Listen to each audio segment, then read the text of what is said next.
Hey everyone, welcome to Anime Fanfiction Corner.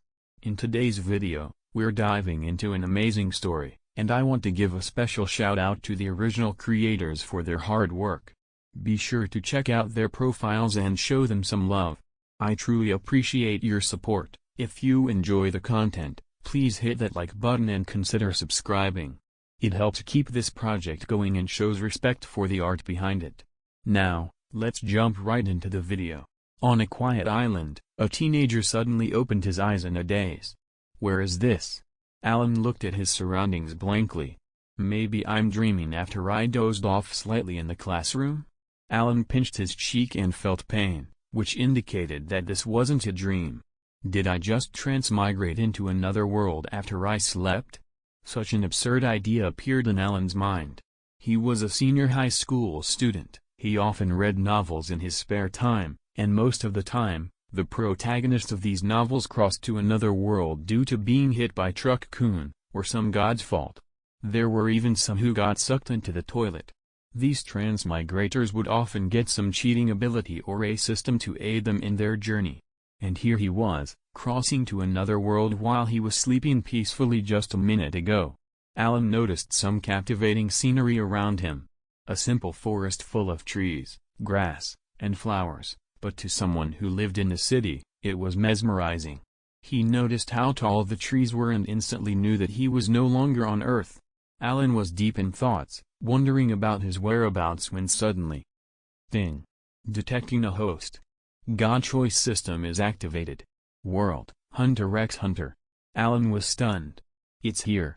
His gold finger, cheat, is here. Not only did he cross to Hunter x Hunter, but he also obtained a system. But after the excitement he felt, Allan sighed. After all, Hunter x Hunter's world is one of the most dangerous anime worlds. An ordinary person without any cheat transmigrating in such a world full of danger meant death, and even now, as Allan got his system, he won't be completely safe, maybe safer, but he won't be living in peace. So, what does this God choice system offer? Just as Allan wondered, he heard ding in his head. 1. Survive 100 days in Hunter x Hunter world, reward, 10x strength. 2. Survive 500 days in Hunter x Hunter world, reward, basic of Nen, Nen of flame, 10, Zetsu, Ren, Hatsu. 3. Survive 1000 days in Hunter x Hunter world, reward, Nen talent. Nen ability, the main power in Hunter x Hunter's world. Only by learning Nen can a hunter truly be strong in this world and witness the incredible things it contains. Allan couldn't choose one as all of them gave enticing rewards. Ah, what do I choose? All of them are good. Please choose within 60 seconds, or else the choice won't be accepted. There is a time limit as well, Allan shouted in surprise and quickly started analyzing his choices. There is no doubt that the third choice gives the best reward. But the first one was the fastest and most useful. The second choice would allow him to learn how to use Nen's basics, but Allan knew that his development would be significantly limited if his talent was ordinary. After all, becoming a first-rate Nen user always depended on the talent that same person had. And as a transmigrator, Allan had a broad mindset and wouldn't limit himself while he just started. Therefore, after hesitating, Allan's choice was the last one, which had the most advantages. Thing. You chose to survive for 1000 days in Hunter x Hunter's world. Reward, Nen talent. Description of Nen talent. The host's talent would reach the extent of being called a genius. Any Nen ability can be used by just knowing the theory behind it and mastered in a short time. Anyone with this talent has the potential to be a top Nen user in the world. It's a great reward, Allan exclaimed with delight. Although he had to wait about 3 years to get this reward, it should be worth it. By that time, he would need that talent on the world stage. Right now, Allan wasn't in a hurry to learn Nen. Don't get him wrong, he was eager to learn it, but he still had his priorities. The first thing he needs now is to know where he was exactly. Allan decided to start walking around the forest in the hope of finding any resident living here. Half an hour later, Allan arrived at a lake. As he got closer, he was surprised when he saw his reflection on the water surface. He had slightly long and spiky brown hair and a handsome young face, which meant that he didn't just transmigrate. Did I possess another person's body? Allan wondered aloud. Allan tried to recall anything that belonged to this body's owner, but nothing surfaced to his mind other than his memories. Right now, Allan didn't care about the physical change as much as his current location. He wanted to know where he was to start planning for his future in this world. Although the Hunter x Hunter world was big, humans only occupied a small land compared to the Dark Continent. Thinking of this, Allan panicked. Don't tell me. Damn it. Please, someone, tell me that I'm not in the Dark Continent? Allan quickly calmed down. Breath in. Breath out. Allan thought about it quickly, before concluding that he wasn't in that terrifying place because apart from some small animals, there was no danger at all. As far as he knew, there was no way he would be able to survive in the Dark Continent, where creatures as large as a skyscraper existed. This was more like a place in the human part of the world.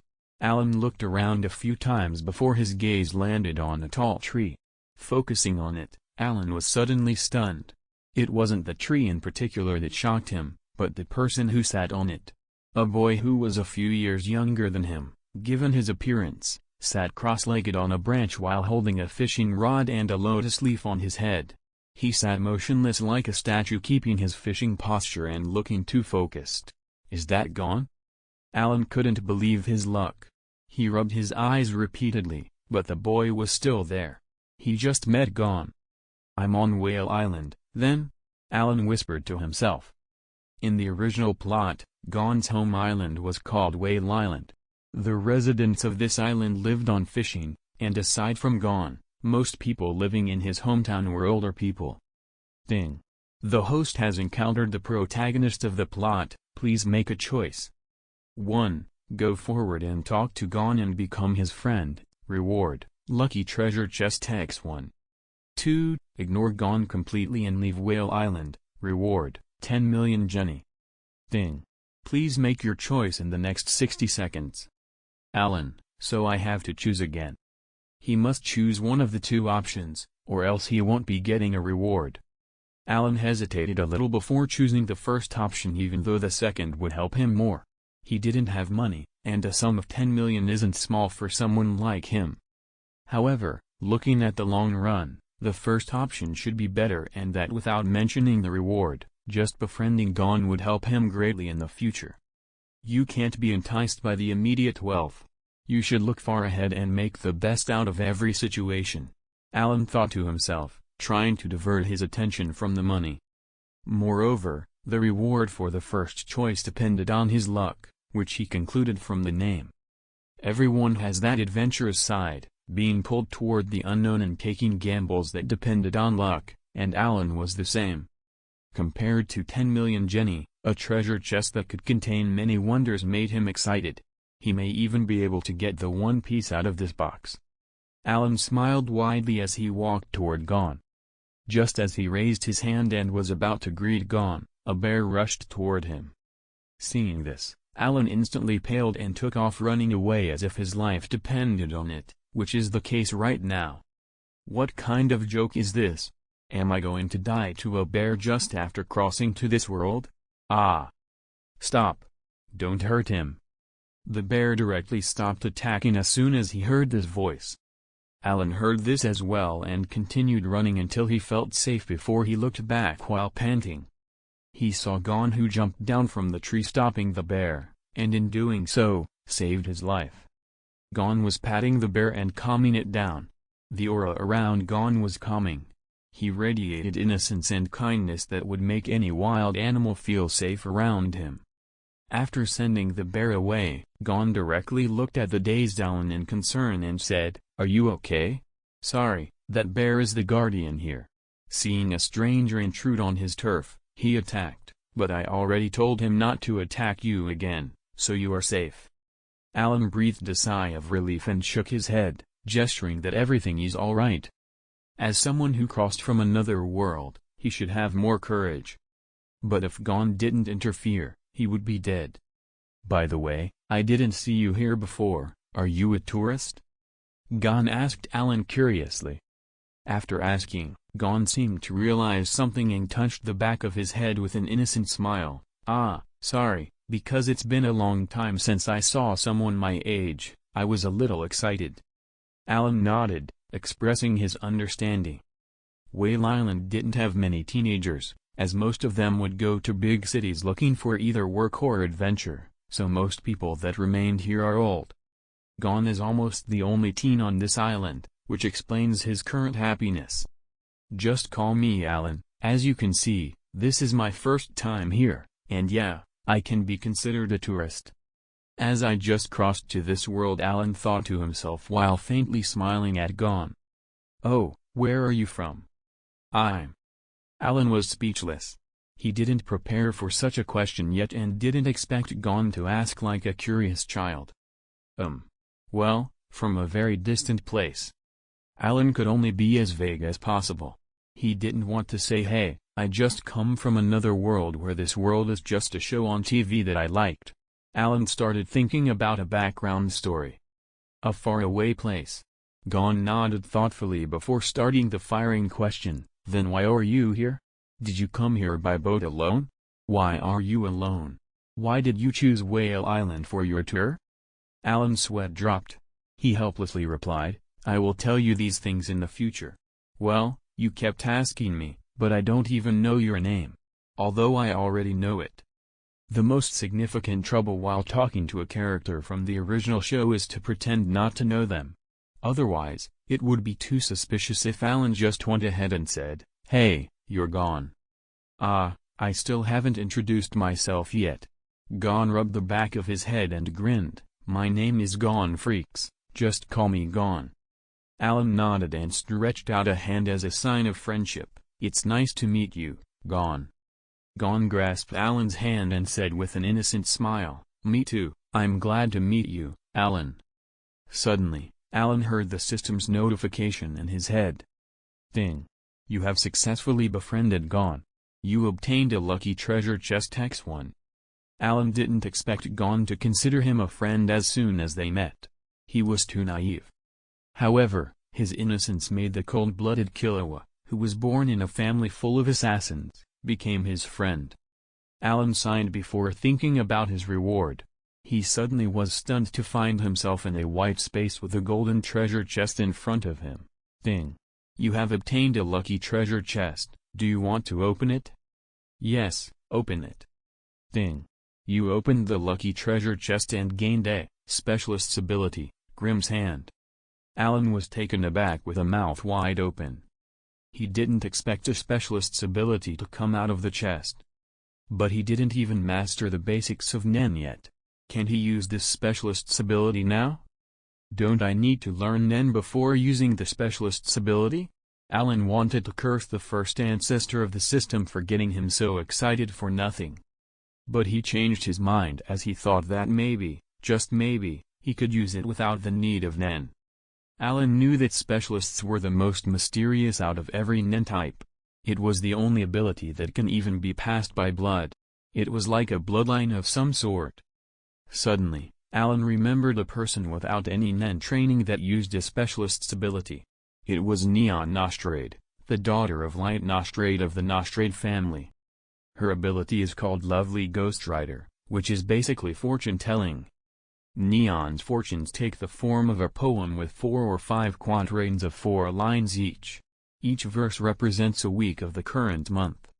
The target must handwrite his name, aliases and handles count, full date of birth, and blood type on the piece of paper on which he will write the poem. A picture of the target's face is necessary if he isn't present. The only problem of this ability is that she can't use this ability on herself. But it's a fact that she didn't train to use Nen before, but she could use her specialist's ability. Which made Allan conclude that the Grimm's Hand he just got can be used without Nen as well. Sure enough, the system informed Allan of the conditions to use the Grimm's Hand. Grimm's Hand's description: by touching a target, the user can rip off the target's luck, therefore increasing his own. Once the luck accumulates to a certain point, the user can enter a short state of invincibility. When the invincibility state is activated, there is a chance that the opponent's bad luck will be ripped off and added to the user's luck, which will decrease his luck until it turns into bad luck. Once the bad overwhelms the good, the user would become weak and unable to activate Nen's ability or encounter unlucky events. It's a double-edged ability that could save the user's life as well as kill him. The conditions to activate this ability: 1. The user's hand must touch any part of the target's body for a full 5 seconds. 2. The user must know the target's name. 3. Only one hand can be used, either right or left, for this ability. 4. The user won't be able to use Nen and will enter a state of Zetsu. 5. This ability can only be used once per day, and on one target in their lifetime. Allan sighed after learning about the Grimm's Hand. This ability contains too many conditions for use, and it has some mean disadvantages like stealing someone's bad luck. But in general, it is a useful ability. Allan didn't notice any change, but he also understood that this ability isn't felt or seen. But it existed, which matters most. Moreover, it can make Allan's life much easier. At this time, Gon brought Allan back to reality. "Allan, I caught a fish, and I'm grilling it. Do you want to eat?" "Okay." Allan rubbed his stomach as he smelt the fragrant grilled fish. After eating, Allan looked at Gon as if he was looking at a prey. He was thinking about using the Grimm's Hand on Gon to get his luck. After all, he was eager to try and use this ability to see how effective it was. Gon noticed Allan's gaze and asked timidly, "Allan, do I have something on my face?" Gon felt as if Allan wanted to eat him out. Facing the doubtful Gon, Allan realized that his expression was a little strange, but fortunately, Gon wasn't suspicious. "It seems that I have to wait. Now isn't the time to use my Grimm's Hand. I hope I can use it soon. By the way, Allan, you still didn't tell me why are you here alone? Where are your parents? And where are you from?" Gon asked curiously again. Allan felt a headache and thought, Gon had to ask about his origin, didn't he? At this moment, a notification appeared again. Please choose from the following options. 1. Tell Gon the truth. Tell him about your transmigration. Reward, double mental power. 2. Fabricate a lie and convince Gon. Reward, double physical strength. Note, physical strength of ordinary people is 10 points. 3. Jump on Gon and knock him out. Reward, tenfold in both physical strength and mental power. Allan didn't want to deceive anyone. He wasn't the kind of person who would tell lies to get away from things, but looking at the last choice, he almost choked and fell on the ground. What does he mean to jump on Gon and knock him out? The first and second choices are typical, but the third was just too much. Although Gon was still young, it was apparent in the show how strong he was, and here is the choice telling Allan, who had an average power compared to a normal human from Earth, to knock such a monster down. The third option is impossible for obvious reasons, so now he had to think about the first and second options. Allan finally settled for the second option. He wasn't about to tell Gon that he was from another world, and he knew everything that will happen in the latter's life. He had no option but to lie currently. Ding. You picked the second option. Host's physical strength is doubled. Allan felt his body getting more robust, his power increased a lot due to this reward.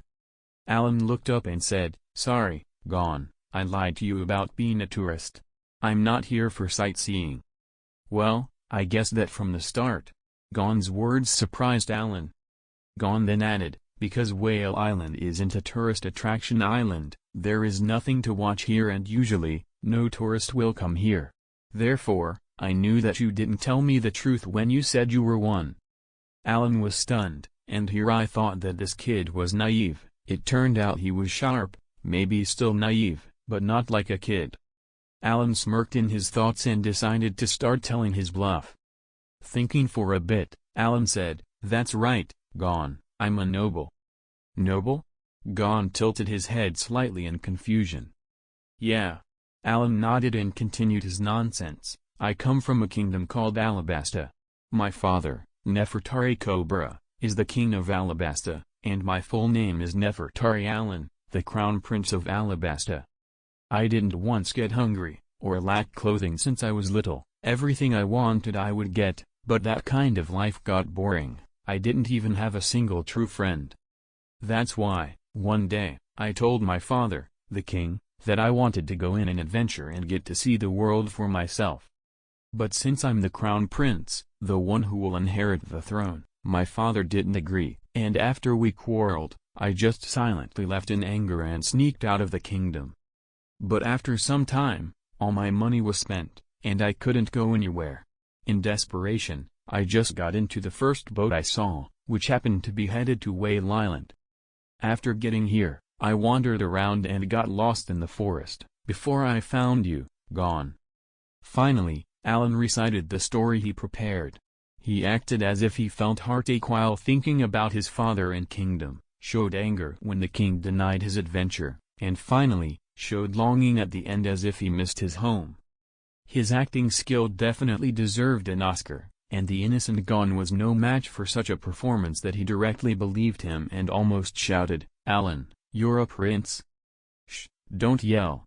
I don't want anyone to know that." Allan made a flustered gesture, which made Gon directly cover his mouth and whispered, "So your father, the king, doesn't know you're here?" "Yeah." Allan nodded. "What are you going to do then? Are you going back there?"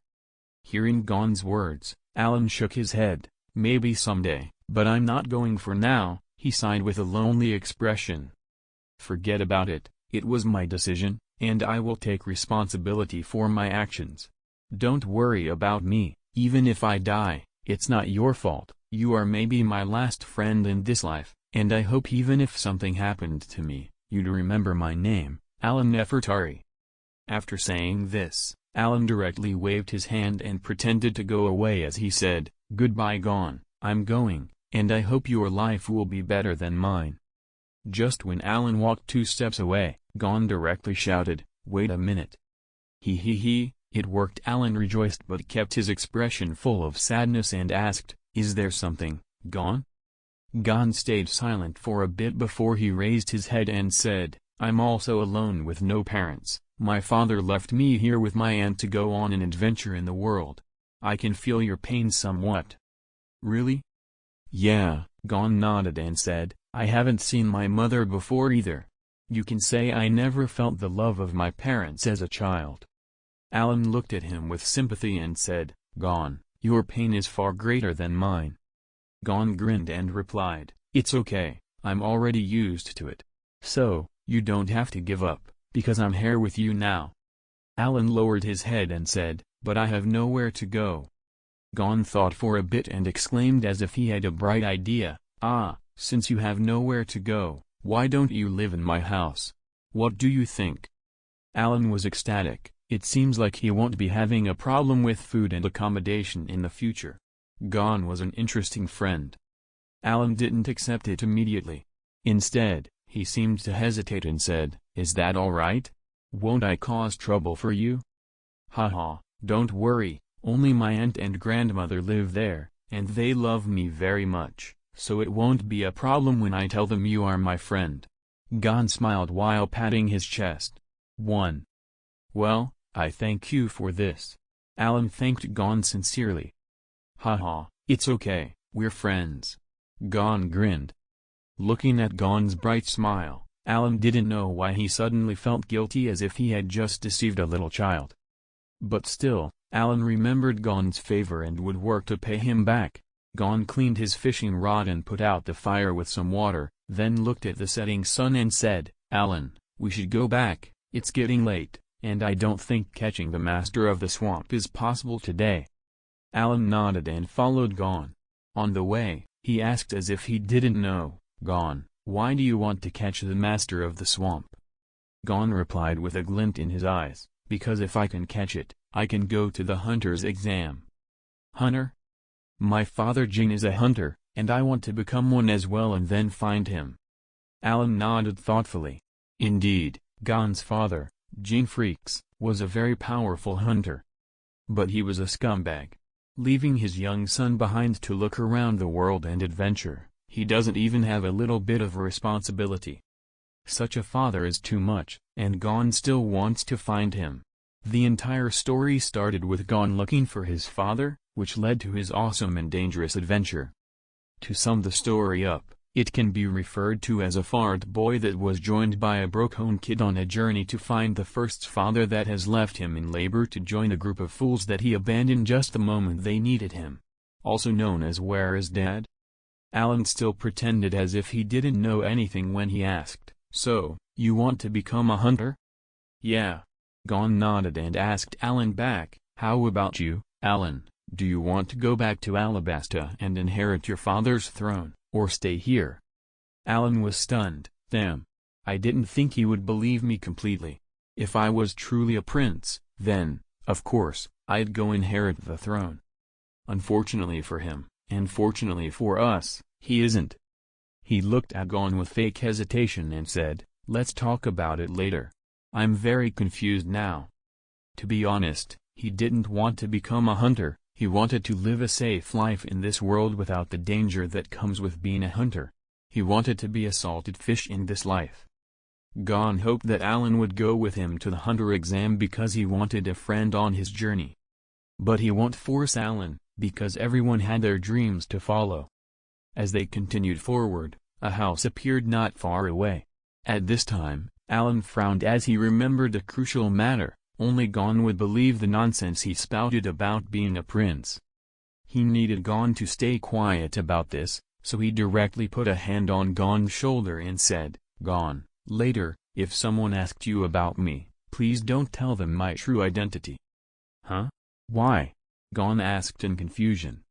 "It's because I ran away from home, and most likely, my father's guard will come after me to force me to inherit my father's throne. And maybe if someone here was to know about me, they would be in danger, okay?" Gon seemed aware of the seriousness of the matter and nodded. "Don't worry, your secret is safe with me. I promised to take it with me to the grave." Allan patted Gon's shoulder as if he was deeply moved and said, "Gon, thank you, you're my best friend in this world, and maybe the only one as well." Gon was touched. "Allan, you're also my only friend. It seems like we have the same circumstances. That's why we are so compatible. The system chose this exact time to ruin this brotherly moment. Thing. Please make a choice.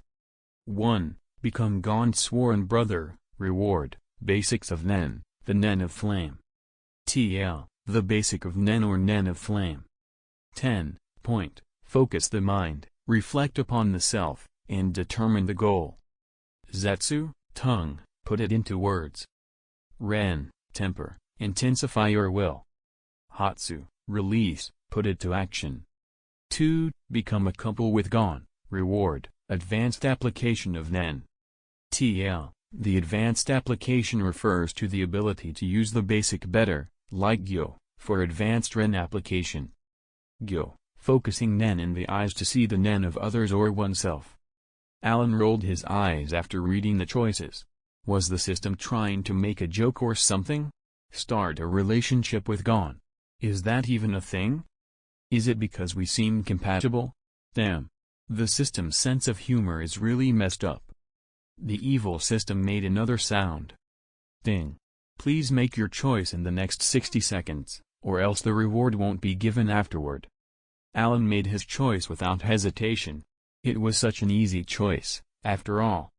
Allan then stared at Gon affectionately and sincerely said, "Gon, since we are so compatible, why don't we become a couple?"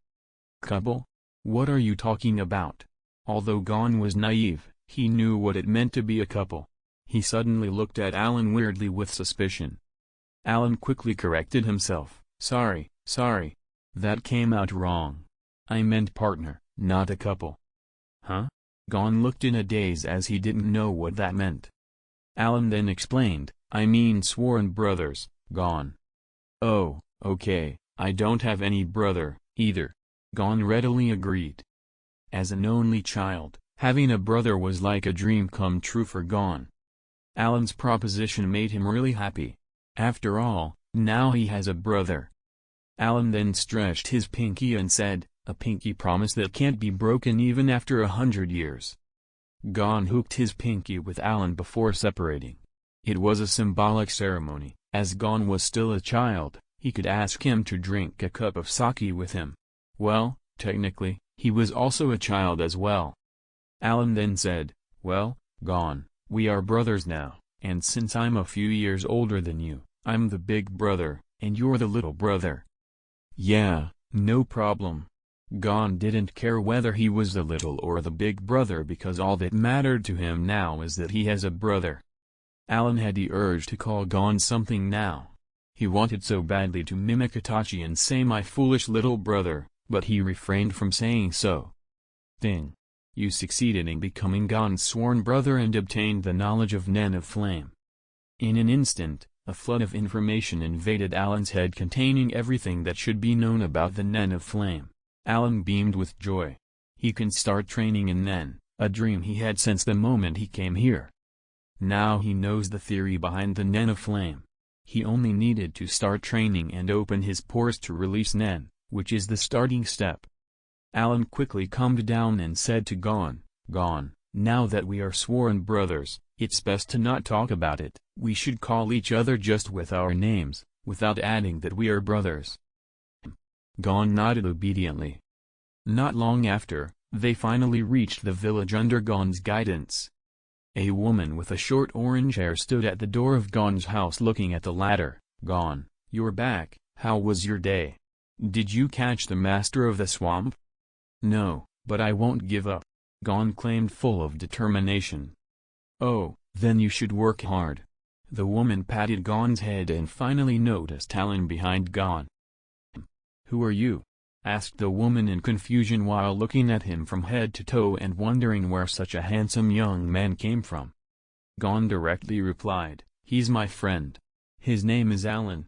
Then turned toward Allan and introduced, "Allan, this is Aunt Mito. She's the one who raised me." Allan looked at Mito and thought, "Wow, this woman is at least 3 times prettier than in the show." Finally, he said, "Hello, Mito-ne-san, I'm Allan." "Huh?"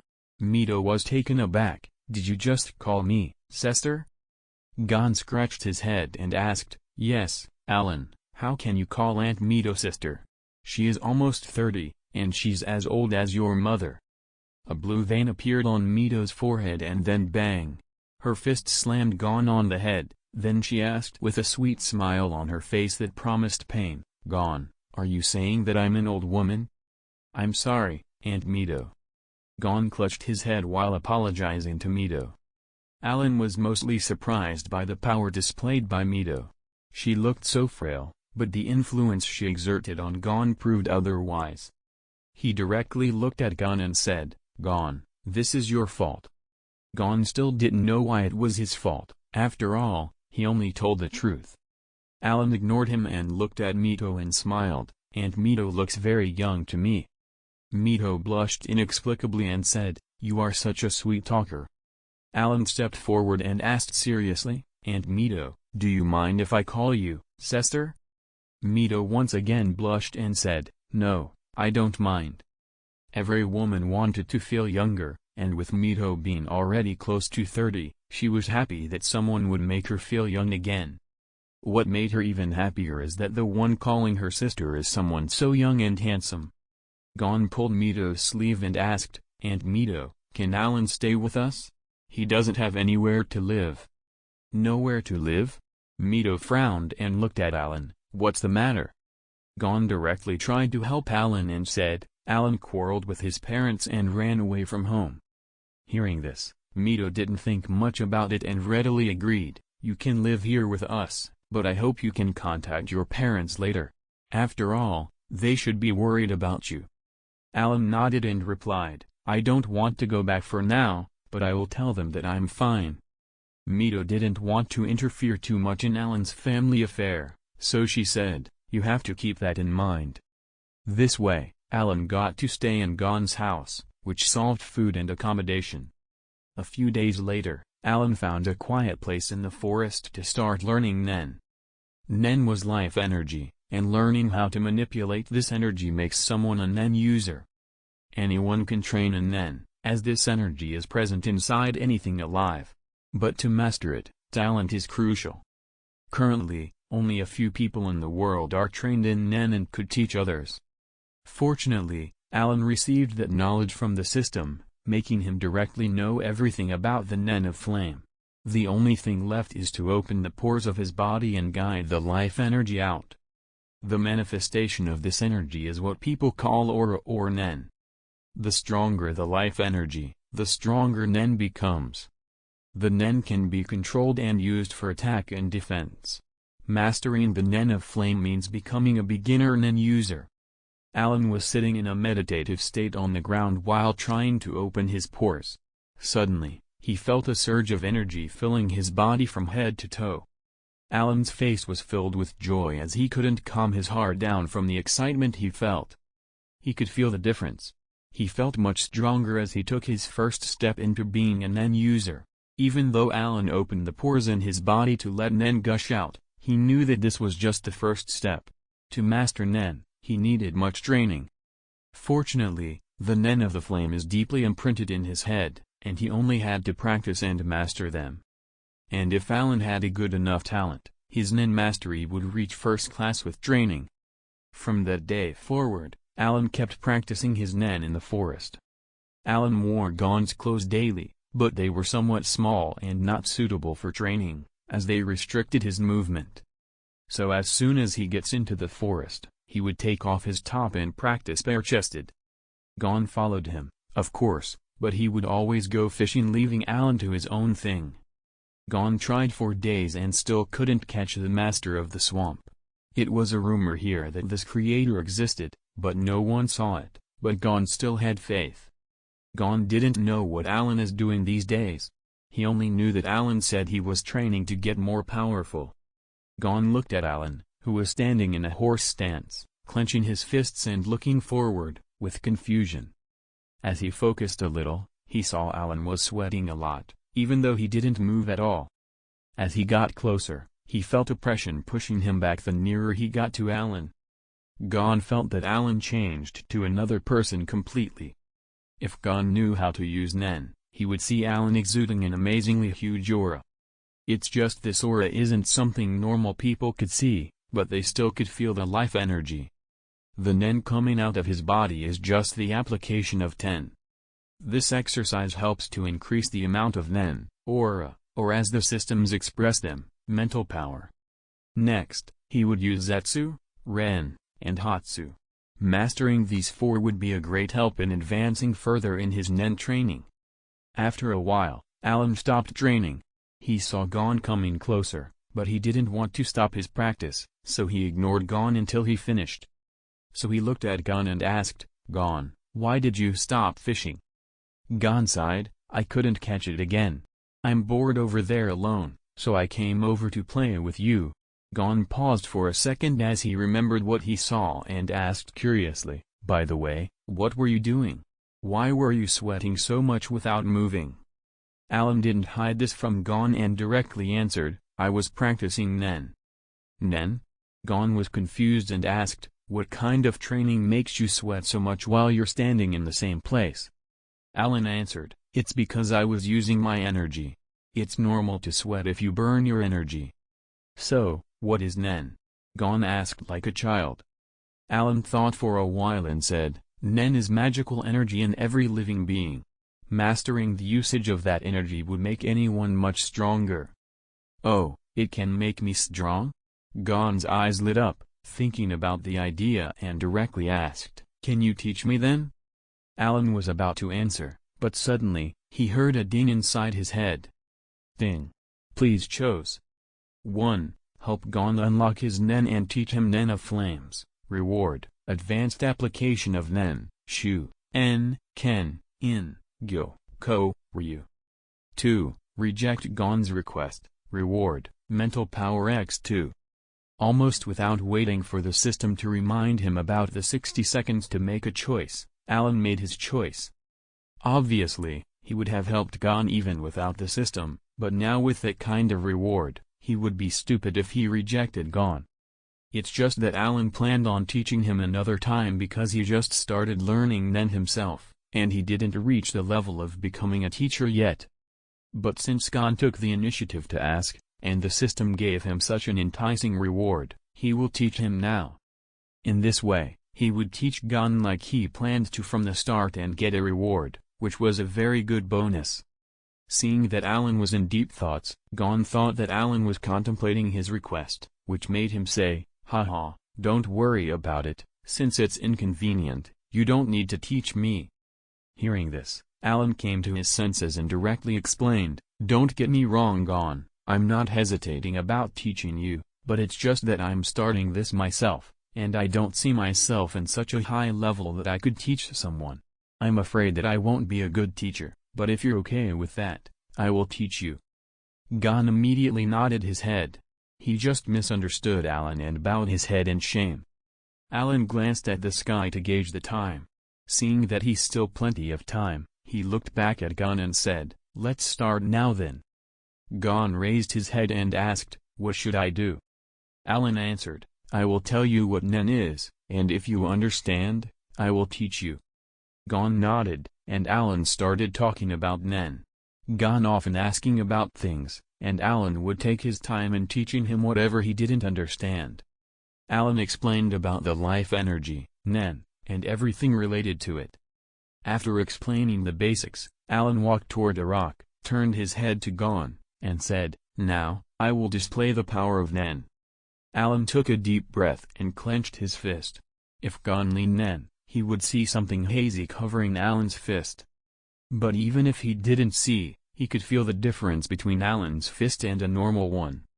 Allan, at this time, breathed out and with a low grunt, blasted his fist toward the rock.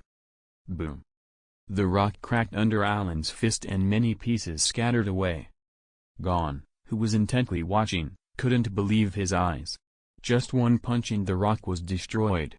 Is this the power of Nen? I'm so strong already? Allan was surprised by his own power. Just now, he expected to be able to deal some damage to the rock, but he didn't think that using Nen on his fist would result in such explosive power. At most, he thought he would crack the rock a little. Allan's power was beyond what he was expecting from himself, which made him happy. However, since he wasn't accustomed to Nen, that single blow was enough to consume a huge chunk of his energy. Sighing, Allan looked at Gon and said, "See that, that's how powerful Nen is." Allan's voice was dripping with pride. Gon's face was full of admiration as he saw Allan smashing a rock with a punch. His eyes were filled with stars as he looked at Allan, filled expectation, and said, "When can I learn to do that? I want to learn this quickly." Allan replied calmly, "It's not hard to learn this, but you won't get stronger overnight." Gon didn't care, "I know, but I still want to learn." Allan patted his chest before he said, "Don't worry, I will teach you." Raising his head, Allan noticed the setting sun and decided to stop here for today. "Let's go back today. We will continue tomorrow." Although Gon was disappointed, he nodded obediently and walked home with Allan. After eating a simple meal, the two of them went to the village looking for Mito. Mito had a bar on Whale Island, and although it wasn't big, it was quite popular. There is nothing to do for entertainment on the island, so a bar was the only place to have fun and pass the time. Most fishermen who returned from the sea would gather in pairs of 2 or 3 and share a drink while talking about their day. Mito wasn't just the owner, but she was also the bartender, the workers, and everything in the bar. Basically, she worked there alone and did everything herself. Fortunately, Gon would come and help her from time to time, which helped her relax a bit. After learning about this, Allan asked Mito if it was okay to help in the bar as a way to pay for his food and accommodation. Mito agreed without hesitation. After all, she could use help around the bar. And furthermore, Allan was about 1.7 meters tall and quite handsome, which will make the bar popular with ladies and mid-aged women. Every female customer would tease Allan a few times before she ordered a drink, and that became usual in the bar. Allan sighed. If these were beautiful women, he wouldn't care, but most of them are past their prime. They're in their late 30s or 40s with bodies full of muscles due to the odd jobs they were doing. 4. Allan could only ask Mito to only cut fruits and do odd jobs at the bar while Gon served the drinks, which he agreed to. Even though the female customers were thirsty, they wouldn't make a move on Gon, who still didn't hit puberty. Allan wouldn't be able to bear staying here for too long, so he will wait till proficiency in Nen reached a certain level before leaving. At least he would be able to protect himself when he embarked on his journey. The next day, Gon started shaking Allan's body until he woke up. "Allan, get up, you promised me that today you would teach me Nen." Later. Allan still wanted to sleep. He was training the past few days and stayed late at Mito's bar to help. He was awake until 2 or 3 o'clock in the morning, so he wasn't really eager to get up early. But Gon was different. He was bustling with energy. He saw Allan smash a rock with his bare hands and was very eager to learn Nen. Gon continued his shaking and urged, "Don't go back to sleep, the sun is already high up in the sky." Allan finally got up, reluctantly. After washing up and eating breakfast, Gon dragged him toward the forest. When they finally reached the training area they chose yesterday, Allan said, "To learn Nen, you must first open the aura nodes of your body, and there are 2 ways to do so. The first one is to open them naturally by meditating and feeling the energy inside your body, but that could take a great amount of time, even for someone talented. The second one is relying on another Nen user to forcefully push his own Nen into your body, opening your aura nodes in the process, which was the fastest way to learn Nen. So which method do you choose?" Gon looked at Alana and said without hesitation, "Of course, the sooner I learn Nen, the better." "So, the second method?" "Yes." Allan hoped that Gon would choose the first method as he did, but since he chose the second method, he didn't argue with him. "Okay, I will push my Nen into your body to open every aura node in it and guide the energy out." Gon nodded. Allan didn't forget to remind him, there is a certain risk in doing this. If the energy fails to open your aura nodes, you may get hurt. You must also be prepared to control that energy as soon as you feel it. Otherwise, if it rushes out of your body entirely, you may die. Gon looked seriously at Allan and replied, "I understand, let's start." Allan immediately raised his hand and said, "Gon, turn around, I will push the Nen into your back. This technique is called Hatsu." Gon turned around obediently with his back now facing Allan.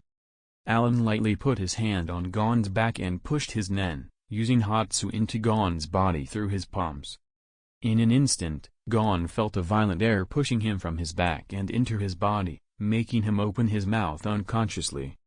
In the next second, he was startled as he noticed the energy from his body was leaking out with nothing stopping it.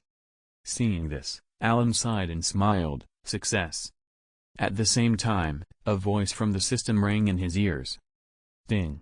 You've successfully introduced Gon to the wonders of Nen. Reward, Advanced Nen Application." In an instant, information about the advanced application of Nen filled Allan's head with each greatly detailed. The advanced application was just skill derived from the basic 4 ability, the Nen of the Flame, Ten, Zetsu, Hatsu, and Ren. These advanced skills are, Gyo, In, En, Ko, Shu, Ken, and Ryu. For example, Shu is an advanced application of Ten, which allowed the user to shroud an object with his aura strengthening it. Allan immediately picked up a rock from the ground and applied Shu to it and then threw it away. The stone moved through the air like a missile before hitting a large boulder with a loud boom. A meter-long crack appeared on the boulder as if it was struck by lightning. Allan frowned slightly and muttered, "It's not broken." He expected the boulder to crack in half, at least, as the aura around it was enough to crush it if he was to use it on his fist.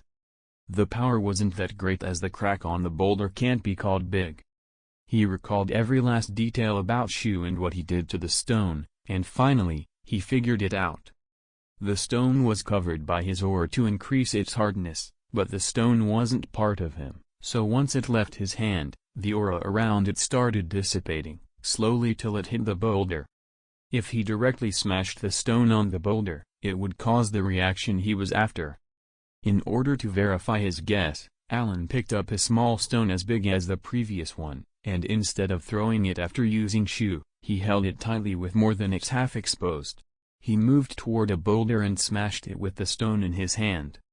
The boulder couldn't take the impact and crumbled down into countless pieces.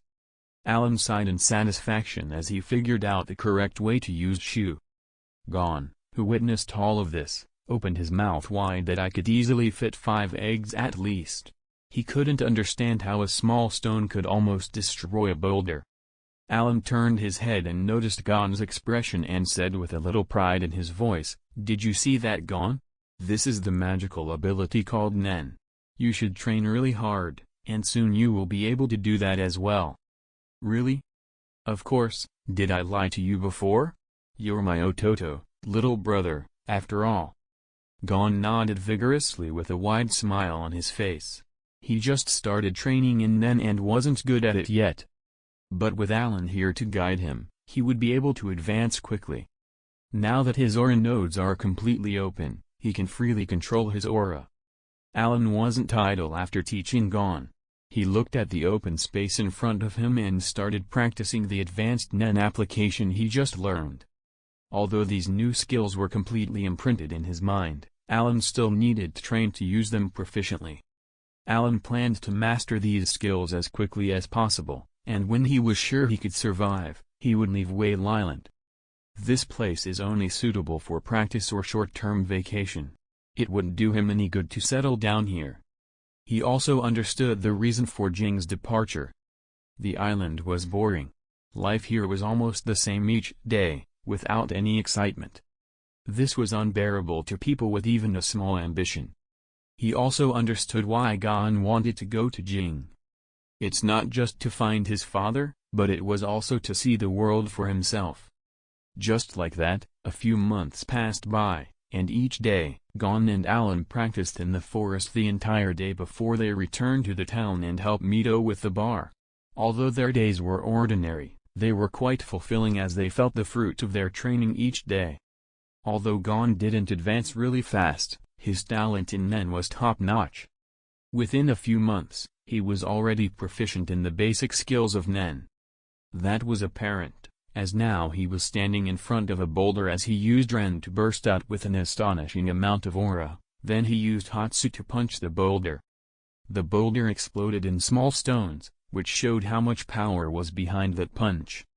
Allan nodded in satisfaction as compared to a few months ago. Gon's progress was drastic, to say the least. As for his own training, it wasn't bad.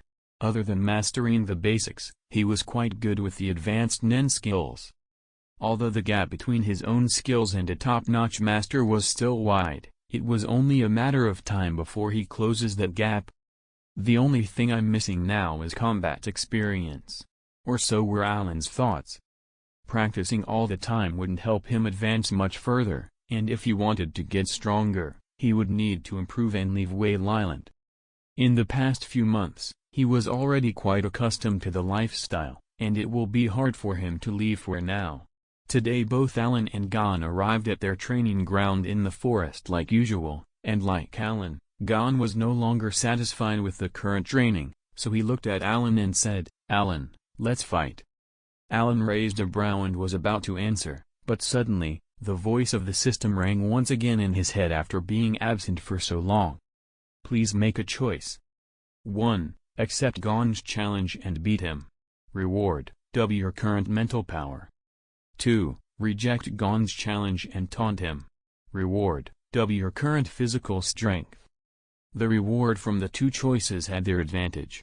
Improving physical strength was equivalent to increasing power, reaction, speed, and so on. While doubling the mental power means his current aura will be doubled, and thus increasing his power greatly and making him last longer against his foes. Allan directly made his choice and agreed to Gon's challenge. The two immediately faced each other and took a stance before releasing their aura at the same time. Allan raised his hand and said, "Gon, you're my dear, stupid, little brother, I will let you attack first." Allan was Gon's teacher, so it's expected for the former to be more proficient in Nen. Gon knew this all too well, but if he didn't accept a challenge, he wouldn't get stronger. Now Allan allowed him to make the first attack. Gon won't decline such an advantage. Stepping forward, Gon's feet cracked the ground as he launched himself toward Allan. Allan didn't evade Gon, who was trying to punch him. Instead, he covered his fist with Nen before meeting Gon's fist head-on. The two nen-covered fists collided, creating a small shock wave. Gon didn't relent. He directly started punching and kicking at Allan without any rest, which caused Gon's stamina to drop at a fast rate as he was using nen. As he slowed down, Allan directly kicked him on the chest and sent him away like a cannonball. Gon got up after hitting the ground and asked, "Can we fight again?"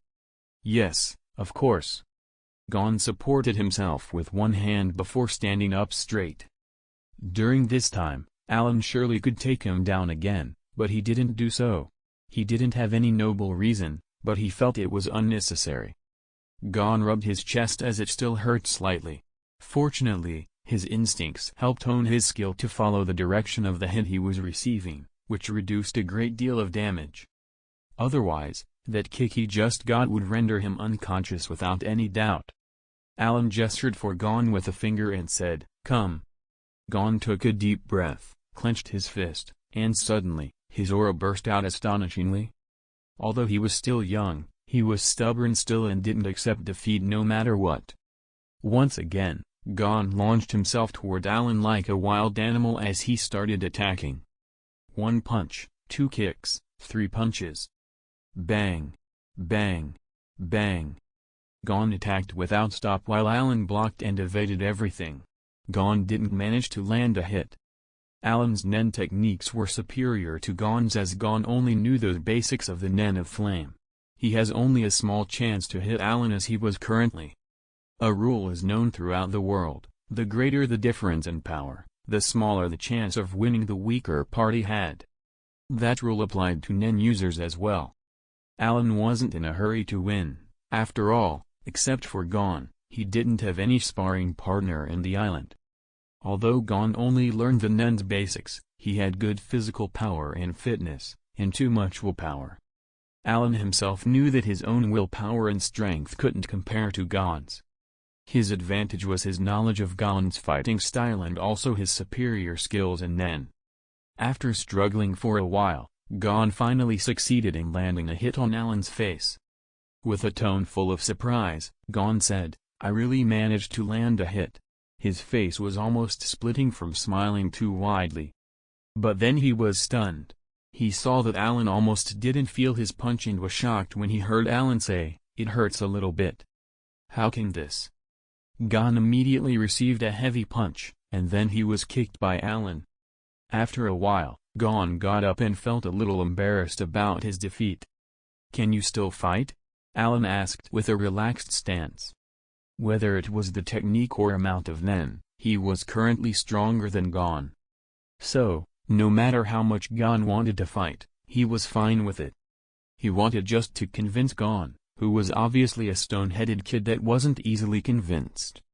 His stubbornness was probably something he inherited from his father. Now, Gon wasn't just unconvinced, but he was also puzzled. A few months ago, when he asked Allan to teach him nen, he clearly remembered that Allan said he didn't start training in nen for too long. He thought that since there wasn't such a huge gap in time from when both started nen, he could catch up to him. But after the spar just now, he could tell that he wasn't Allan's opponent, and that's the source of his doubt and confusion. Am I stupid? Maybe I don't have talent? Or did I not work hard enough? Gon was starting to doubt himself. Allan saw him muttering without hearing what he said and could only walk over and ask, "What are you doing?" Gon raised his head and asked, "Allan, be honest with me. How long have you been practicing nen?" "Longer than you have," Allan replied calmly. Gon didn't notice the guilt Allan hid within his tone and asked again, "How much longer?" 2 or 3 years. Allan made up a time casually because he knew that Gon wouldn't let it go. If the time he chose was below that, Gon would still doubt himself. "Where did you learn it?" Allan shrugged and replied, "Of course it's my home, the kingdom of Alabasta." Gon scratched his head as he remembered Allan's identity and said, "Yes, you're a prince. You probably had a teacher training you in nen." "Yes." Allan wanted to laugh as he wondered if the system can be considered his teacher. "That's why you're so powerful," Gon said. "I'm not that good," Allan replied humbly. "It's still better than I am," Gon sighed. That's true. Allan didn't deny the truth. Although Gon's doubts mostly vanished, after all, Allan practiced Nen for 2 or 3 years, so it was normal for him to lose. When it comes to practice, he had to call Allan his sensei, teacher. But he didn't know why. He just didn't want to admit defeat so easily, so he still raised his head and said with great intensity, "Allan, let's fight again." Allan looked at the sky, and seeing it was still early, he looked at Gon and nodded, "No problem." For him, sparring with Gon will help him gain experience. But the point of all of this is to make Gon admit defeat, or else the challenges won't end. Gon quickly rushed forward and raised his fist toward Allan's face. Allan didn't underestimate that punch.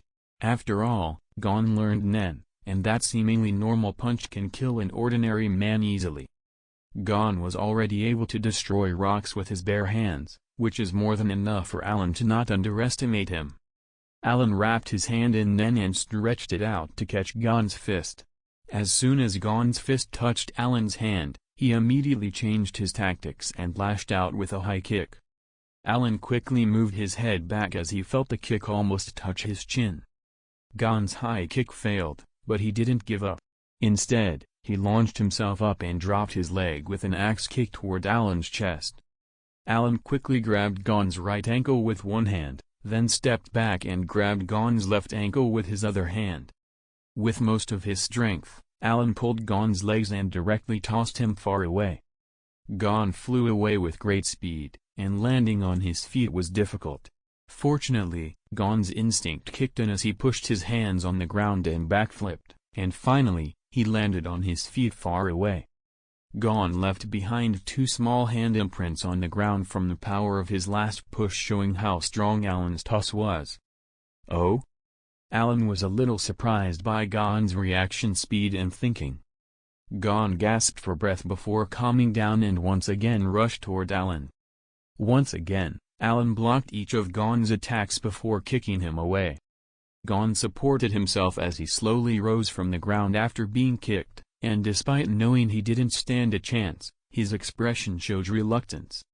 Allan knew that if he continues like this, Gon would just keep on standing with great perseverance. He rolled his eyes and deliberately said, "Should I let you rest?" Gon shook his head and said seriously, "Don't look down on me." Allan explained, "I'm not looking down on you. You should understand your own power better than I do. You don't stand a chance against me as you are now. I'm getting stronger." "What?" Gon's words startled Allan greatly. Gon explained, "If I'm beaten by you once, I will become stronger, and if you beat me 10 times, I will get even stronger. As long as I keep fighting, one day, I will surpass you." Allan was stunned. Can that really happen? Allan saw Gon's serious expression and knew that he wasn't joking. This guy thinks that he can beat him if he keeps fighting. Everyone would know that Gon's not the only one getting stronger when they fight. Gon was thinking like a naive child again. He thinks that he was the only one improving. Well, it seems like I need to be the one wake him up to reality, Allan thought. Besides, it's enough training for today. Allan looked at Gon and gestured for him to come at him, then, "You can try again." Gon rushed immediately, the same move, without anything added other than power. But there is another difference this time. Gon's fist connected with Allan's face without any resistance. Bang! Bang! Bang! Gon comes to his senses after punching Allan 10 times quickly. The dull sound of his fist hitting Allan made him startled. Seeing that Allan didn't avoid or attack him, Gon got slightly angry as he yelled, "Why aren't you fighting back?" Allan sneered and said confidently, "Even if I stand still, you won't be able to beat me." "That's not possible." Gon couldn't accept that. "Then you can try again," Allan said, full of confidence. Gon consumed a lot of his power with the last punches, and only 1/3 remained. The reason why Allan didn't fight back was simple. It was to make Gon frustrated and beat the overconfidence out of him. It's clear that he wanted to beat Allan, but he still had a long way to go. Gon hesitated for a while before once again threw a punch after another at Allan. The punches hit Allan's chest with a dull sound, but it was clear that he can't damage him at all. Gon felt Allan's aura block every attack without any difficulty, and after the 10th punch, Gon grew tired. He finally sighed, scratched his head, and said, "I give up." Allan was waiting for this sentence and smiled. "It's not easy to make you give up, Gon."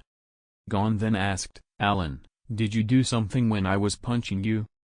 Gon wondered, as he knew that if Allan allowed each punch to land, he should have confidence that he won't be harmed. He also knew that Allan did so to make him give up. Allan said, "Of course." "Really?" Gon was curious about what made his punches ineffective. Allan directly explained, "Because I was using Ken, and you attacked me with Tatsu, which isn't enough to penetrate my defense." "Ken?" Gon was taken aback. "What is Ken?" "That is one of the advanced Nen applications. It's a combination between Ren and Ten," Allan explained. Ken is a primarily defensive technique where a Nen user maintains a state of Ren for a prolonged amount of time. The amount of aura surrounding the user's body during Ken is about 10 times higher than during Ten. Ken allows a Nen user to guard against attacks from any direction, but the large amount of aura produced makes it tiring to maintain. Gon heard this, and although he didn't understand it completely, he knew it was strong. "Sensei, teacher, I want to learn it." Gon asked without hesitation, and with Allan's relationship with Gon, he couldn't refuse. "Okay, if you can knock me down in half a year's time, I will teach you the advanced application of Nen. It's not just Ken, as there are other techniques as well." Gon happily agreed, "No problem, I will defeat you in half a year." Allan smiled and said, "I'm doing this for your own benefits. It's not suitable for you to learn the advanced techniques yet. You should fully master the Nen of the Flame completely. Only when you do that can you start learning the advanced techniques." Gon nodded obediently. Although he was young, he understood that Allan was doing this for his own good. You don't learn to run before you can walk. It's a step-by-step process. Allan looked at Gon and wished that he can have the same persistence the latter had. Allan didn't take as much as Gon to master the Nen of the Flame, mainly because he had the system, which transferred the knowledge directly into his mind. It was equivalent to mastering everything theoretically, leaving him only to learn how to apply that theory afterward. At this moment, the system's voice invaded Allan's thought process. "Ding. You have defeated Gon. Reward, double your current mental power." In an instant, Allan squeezed his fist as he felt all the power he used before returned to his body and then doubled. He smiled as he thought, "It's not that hard to be strong, is it?" Some time passed, half a year exactly. After the last fight, Allan and Gon constantly sparred in the forest. They could be found sparring fiercely even now. Boom. Explosions filled the place from time to time as the two of them got even stronger, and the last one was due to Allan's kick that sent Gon flying. Even though Gon seemed tattered, his determination never faltered and diminished in the slightest. "Enough, for now, Gon." Allan raised his hand to stop the spar. In the past 6 months, Gon's growth was astonishing, to say the least. But Allan grew at the same rate as well. His talent wasn't bad. Both of them had the potential to become top-notch Nen users. Allan constantly trained himself with that thought in mind. Allan's Nen's reserves skyrocketed. In terms of Nen reserve, Allan's was at least 3 times Gon's Nen. At this time, Gon sighed and said, "I still can't beat you." Allan encouraged Gon, "Nonetheless, you are way stronger than half a year ago." Gon himself could tell how much stronger he was after training for half a year. He was also close to mastering the Nen of the Flame. "Although you still can't beat me, you are now ready to start learning the advanced application of Nen. I will start teaching you tomorrow." Hearing this, Gon smiled widely, but then he declined. "I'm happy to get that opportunity, but you can teach me another time." "Why?" "January 7th is the day when the Hunter exam begins. Now there is more than a month before that, and I need to catch the Master of the Swamp before I can leave." Allan nodded, knowing that Mio won't let Gon leave. He didn't catch the Master of the Swamp. "If that's the case, I will teach you later." During this time, you can go and start fishing peacefully. Okay. Gon said before he left with his fishing rod, looking very optimistic. Allan stayed behind and continued his training. After mastering the Nen techniques, he could now further develop his Nen. Allan now had the reward from his system, which was the special ability, Grimm's Hand, which can reap the luck of others. He didn't use this ability before, not even once. But what he didn't expect was actually forming a real friendship with Gon during his stay here. Allan wasn't a selfish person. He didn't want to be one as well, so he didn't use that ability on Gon even though he considered doing so at first. If Gon's luck was reaped by Allan, he wouldn't be able to catch the Master of the Swamp, and he won't be participating in the Hunter exam as a result. In addition to this ability, Allan wanted to develop his own ability. Before doing so, he first needs to check his specialty. Nen was divided into 6 categories: enhancement, transmutation, emission, conjuration, manipulation, and specialization. There were 2 ways to know what your Nen type was. Allan brought a glass of water and put a leaf on top of it. He will be using water divination, which was very simple. You just had to surround the glass of water that has a leaf floating atop of the water with both hands and channel your Nen toward the glass. According to the change in the water, you can distinguish which type you are. If the volume of the water changes, then the user is an enhancer. If the taste of the water changes, then the user is a transmuter. If impurities appear in the water, then the user is a conjurer. If the color of the water changes, then the user is an emitter. If the leaf moves on the water's surface, then the user is a manipulator. If a completely different change appears, then the user is a specialist. After preparing everything, Allan placed his hands beside it and channeled his Nen. As his Nen poured toward the glass, nothing changed in any way.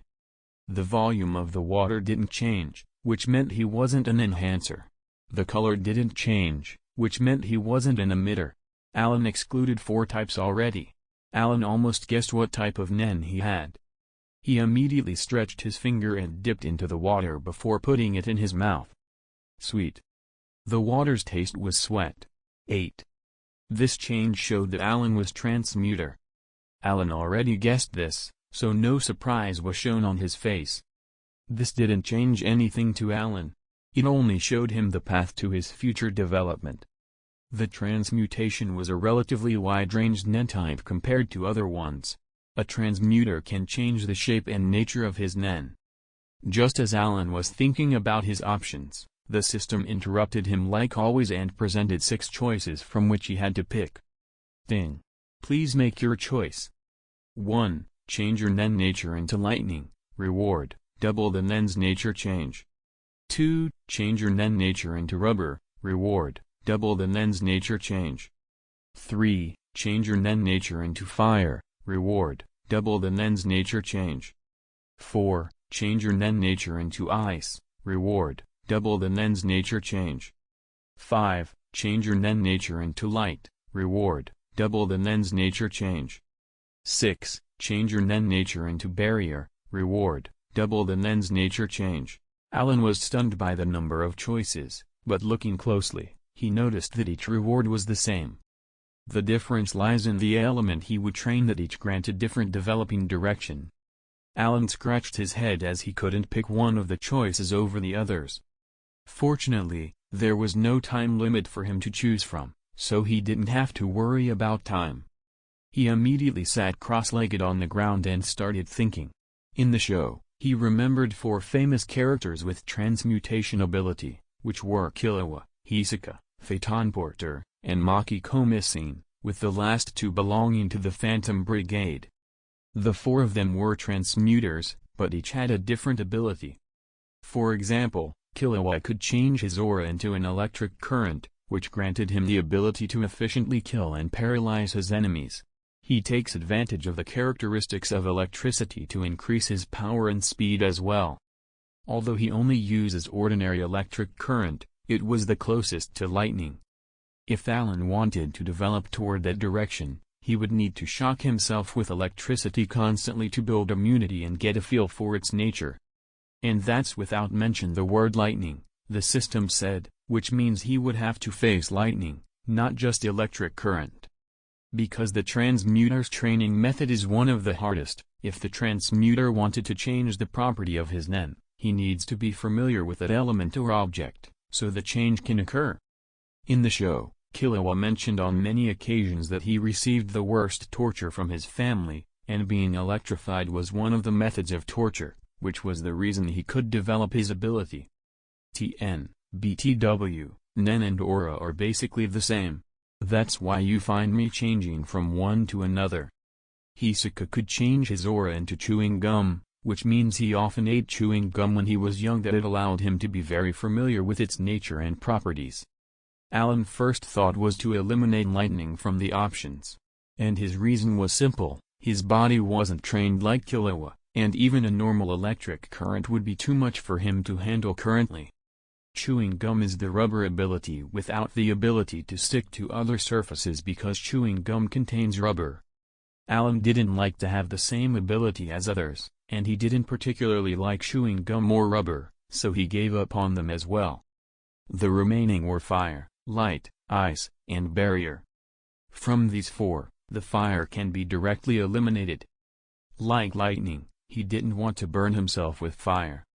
Allan was not familiar with the light, and he knew that he needed a strong source of light nearby, like lasers, flash bombs, and so on, to understand light enough. If he can learn it, it will be just a bug ability in this world, at least in speed, so he didn't banish this choice yet. When it came to the barrier, Allan's only thought was to turn his aura into a glass-like substance, and this ability seemed more like a defensive one, so he wasn't interested in it and directly ruled it out. The only one remaining was ice, and after thinking deeply about it, no one in Hunter x Hunter world learned it. Changing the aura properties into the properties of ice is a novel idea and had a lot of room for development. When it was strong enough, he may even freeze his enemies into ice sculptures. It was fun just thinking about it. Allan finally chose his future path. He chose to get the ice nature change. Only after choosing a goal can you move forward in life after all. Ding. You chose to change your aura properties into ice.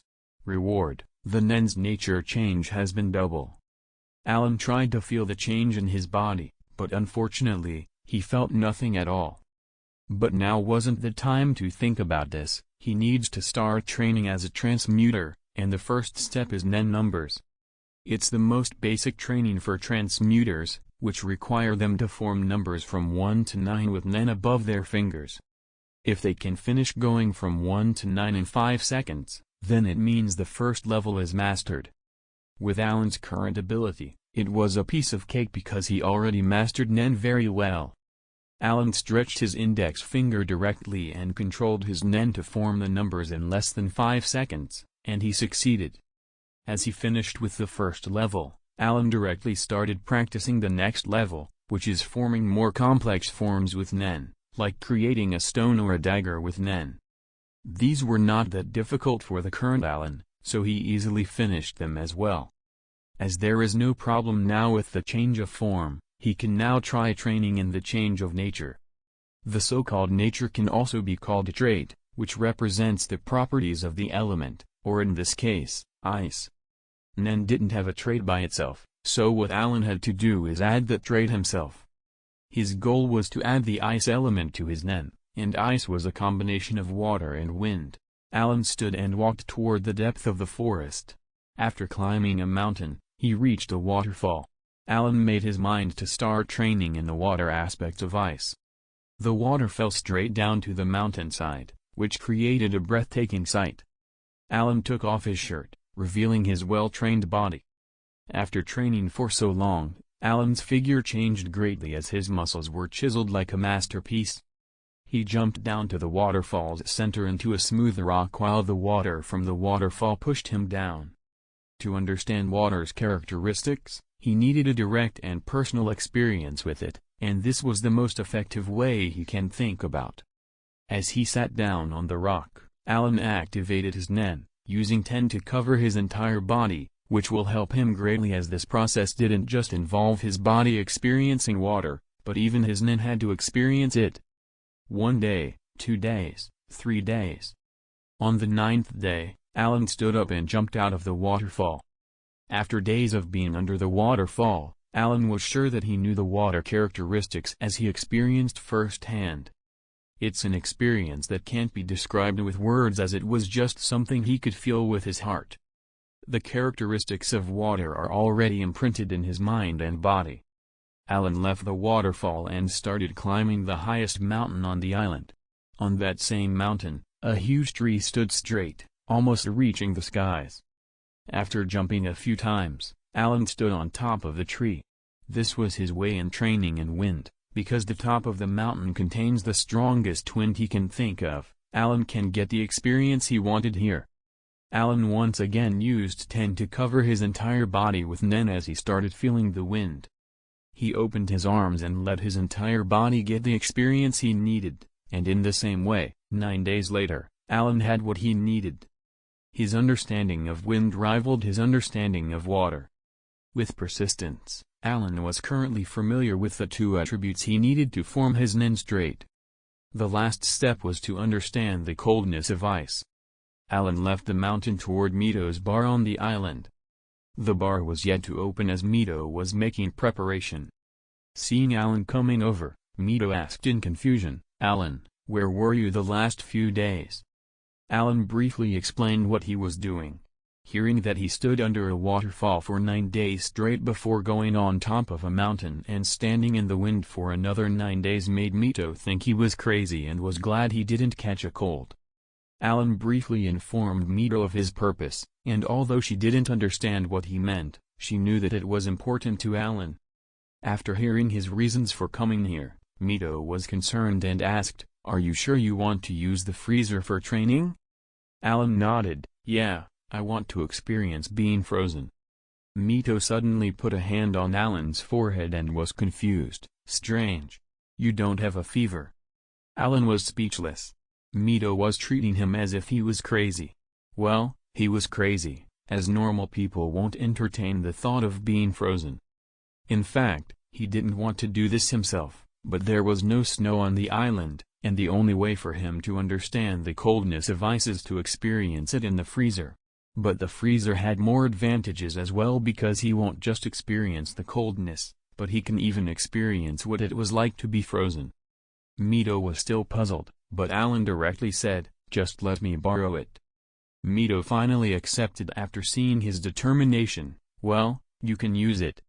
Allan directly chose a vertical freezer and took everything that was inside it, and removed them with their shell. After cleaning it up, he put the freezer down, plugged it in power, and adjusted the temperature before going in and closing the door. To understand the ice attribute, there is nothing better than lying down inside a freezer. But from another perspective, it seemed like he was lying in an ice coffin, which was creepy. Allan laid down inside the freezer and started using Ten. Allan felt like he was in a world of ice as the coldness invaded his body. Less than an hour later, Allan was trembling from the cold. The coldness passed through his Nen and into his chest without any resistance. His consciousness started fading as he started freezing. At this time, Mito pulled the door of the freezer open and pulled Allan out. As soon as she touched Allan's body, she felt coldness coursing through her body and quickly retracted her hand. Looking at Allan again, she saw frost already forming on Allan's eyelashes. His whole body was releasing a freezing cold air, and even his breaths were cold. "What a lunatic," thought Mito while feeling very worried. She was a woman, and she couldn't understand how men thought, the same way men couldn't understand a woman's thoughts. Allan quickly regained consciousness and rubbed his hands together in an attempt to warm himself a little.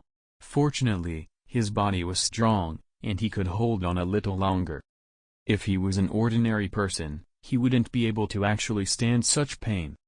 Even if he was stronger than ordinary people, if he stayed inside the freezer for a little bit longer, he might have died. He lost consciousness, and if Mito didn't intervene in time, he would be an ice sculpture by tomorrow. Mito didn't say a word as she hurriedly took Allan and put him inside a hot bath. As Allan soaked in the bathtub, the water's temperature dropped suddenly, and finally, Ice started forming on top of it. Meanwhile, Allan still didn't notice anything. After a while, Mito walked in and saw Allan soaked in the bathtub while sleeping, and couldn't help shaking her head. As she put a hand in the water to feel the temperature, she quickly retracted it. She was shocked by the cold water that started to freeze. Mito immediately woke Allan up. As he looked at the water, he felt strange as he could have sworn that he fell asleep in a bathtub filled with hot water. He didn't realize that the nen he released, whether intentionally or not, contained an ice-cold property. He thought the water become cold due to his body being so cold that it cooled the water down. Mito once again filled the bathtub with hot water and asked him to hop in. As Allan did so, the water once again grew colder, and a few minutes later, ice covered its surface. Allan was surprised as he saw the water turn colder by the second and ice forming out of nowhere and exclaimed, "I did it?" Allan was taken aback and directly grabbed another bucket of water and used nen this time. As soon as his oar touched the water, its temperature dropped sharply before finally turning into ice. It seems that the system did indeed doubled my nature change. Otherwise, I wouldn't be able to freeze all the water at once so quickly. Allan felt the coldness released from his aura, and everything he touches with it will turn into ice. I need to try this. Allan immediately started using his nen. A frost-white energy erupted from his hand, and in a blink of an eye, a crystal-like icicle floated above his hand. He was trying to make a sharp icicle, and it really succeeded. I need to know how strong this is. Allan directly went to the clearing behind the warehouse and slashed a rock using the icicle. The icicle shattered while the rock split in half. The power is there, but the hardness was not enough. Allan wasn't disappointed at all. Instead, he started making another icicle. This time, he hit a boulder and split it in half while the icicle was intact with not even a sign of damage. Allan beamed with joy. By wrapping the icicle with nen using Shu, its offense and defense skyrocketed. Allan was really excited as he continued to test his new ability. He squatted down with one palm touching the ground and channeled his nen. A blast of cold air swept out of his hand, directly covering the ground and ice with him in the center. The larger the area was, the more nen he consumed. But seeing such results, Allan couldn't hide his joy. Allan returned to the bar and quickly thanked Mito for saving his life. Without her freezer, he would still be struggling with understanding ice, and if she didn't get him out of it, he would have turned into a nice sculpture by now. Mito still couldn't understand and asked, "Why are you thanking me for no reason?" Allan smiled and said, "I will show you a magic trick." Magic? Mito was a little confused, but she was eager to see this magic as no one ever performed in front of her before. Allan brought an empty glass and filled it with wine. He held a cup with his right hand and used his aura. Suddenly, the wine inside the cup froze in an instant. Mito opened her mouth wide. This is the first time she saw such a magical scene in her life. Is this magic? It's amazing. How did you freeze the wine? Did you change it when I wasn't paying attention? Allan shook his head and said, "Neither." "How did you do it then?" She seemed to have the same strong curiosity Gon had. Allan smiled, "I used nen." Nen? Mito didn't understand what nen meant. She knew that Allan trained in nen because he did explain that, but she didn't know what it was exactly. Allan nodded. "In this world, as long as you learn nen, anything should be possible." Mito suddenly exclaimed, "I want to learn it too." Allan was taken aback. She looked at Allan with her amber eyes and asked, "Allan, can you teach me?" Allan didn't know what to say, but as always, the system made its appearance. Thing. Please choose. 1. Promise Mito and successfully teach her nen. Reward, double the nen's nature change. 2. Reject Mito and ignore her request. Reward, double the aura shape change mastery. Allan just drank the frozen wine glass without making a choice. 5. Doubling the aura shape change meant he would be able to form many complicated shapes with his nen. Double the change in nature was just the same reward he got previously. The nature change would increase the power and efficiency of his ice attribute, making him much stronger. Between the two, Allan was more inclined toward the first choice. Mito saw that Allan was deep in thought and felt a little frustrated. "I'm sorry."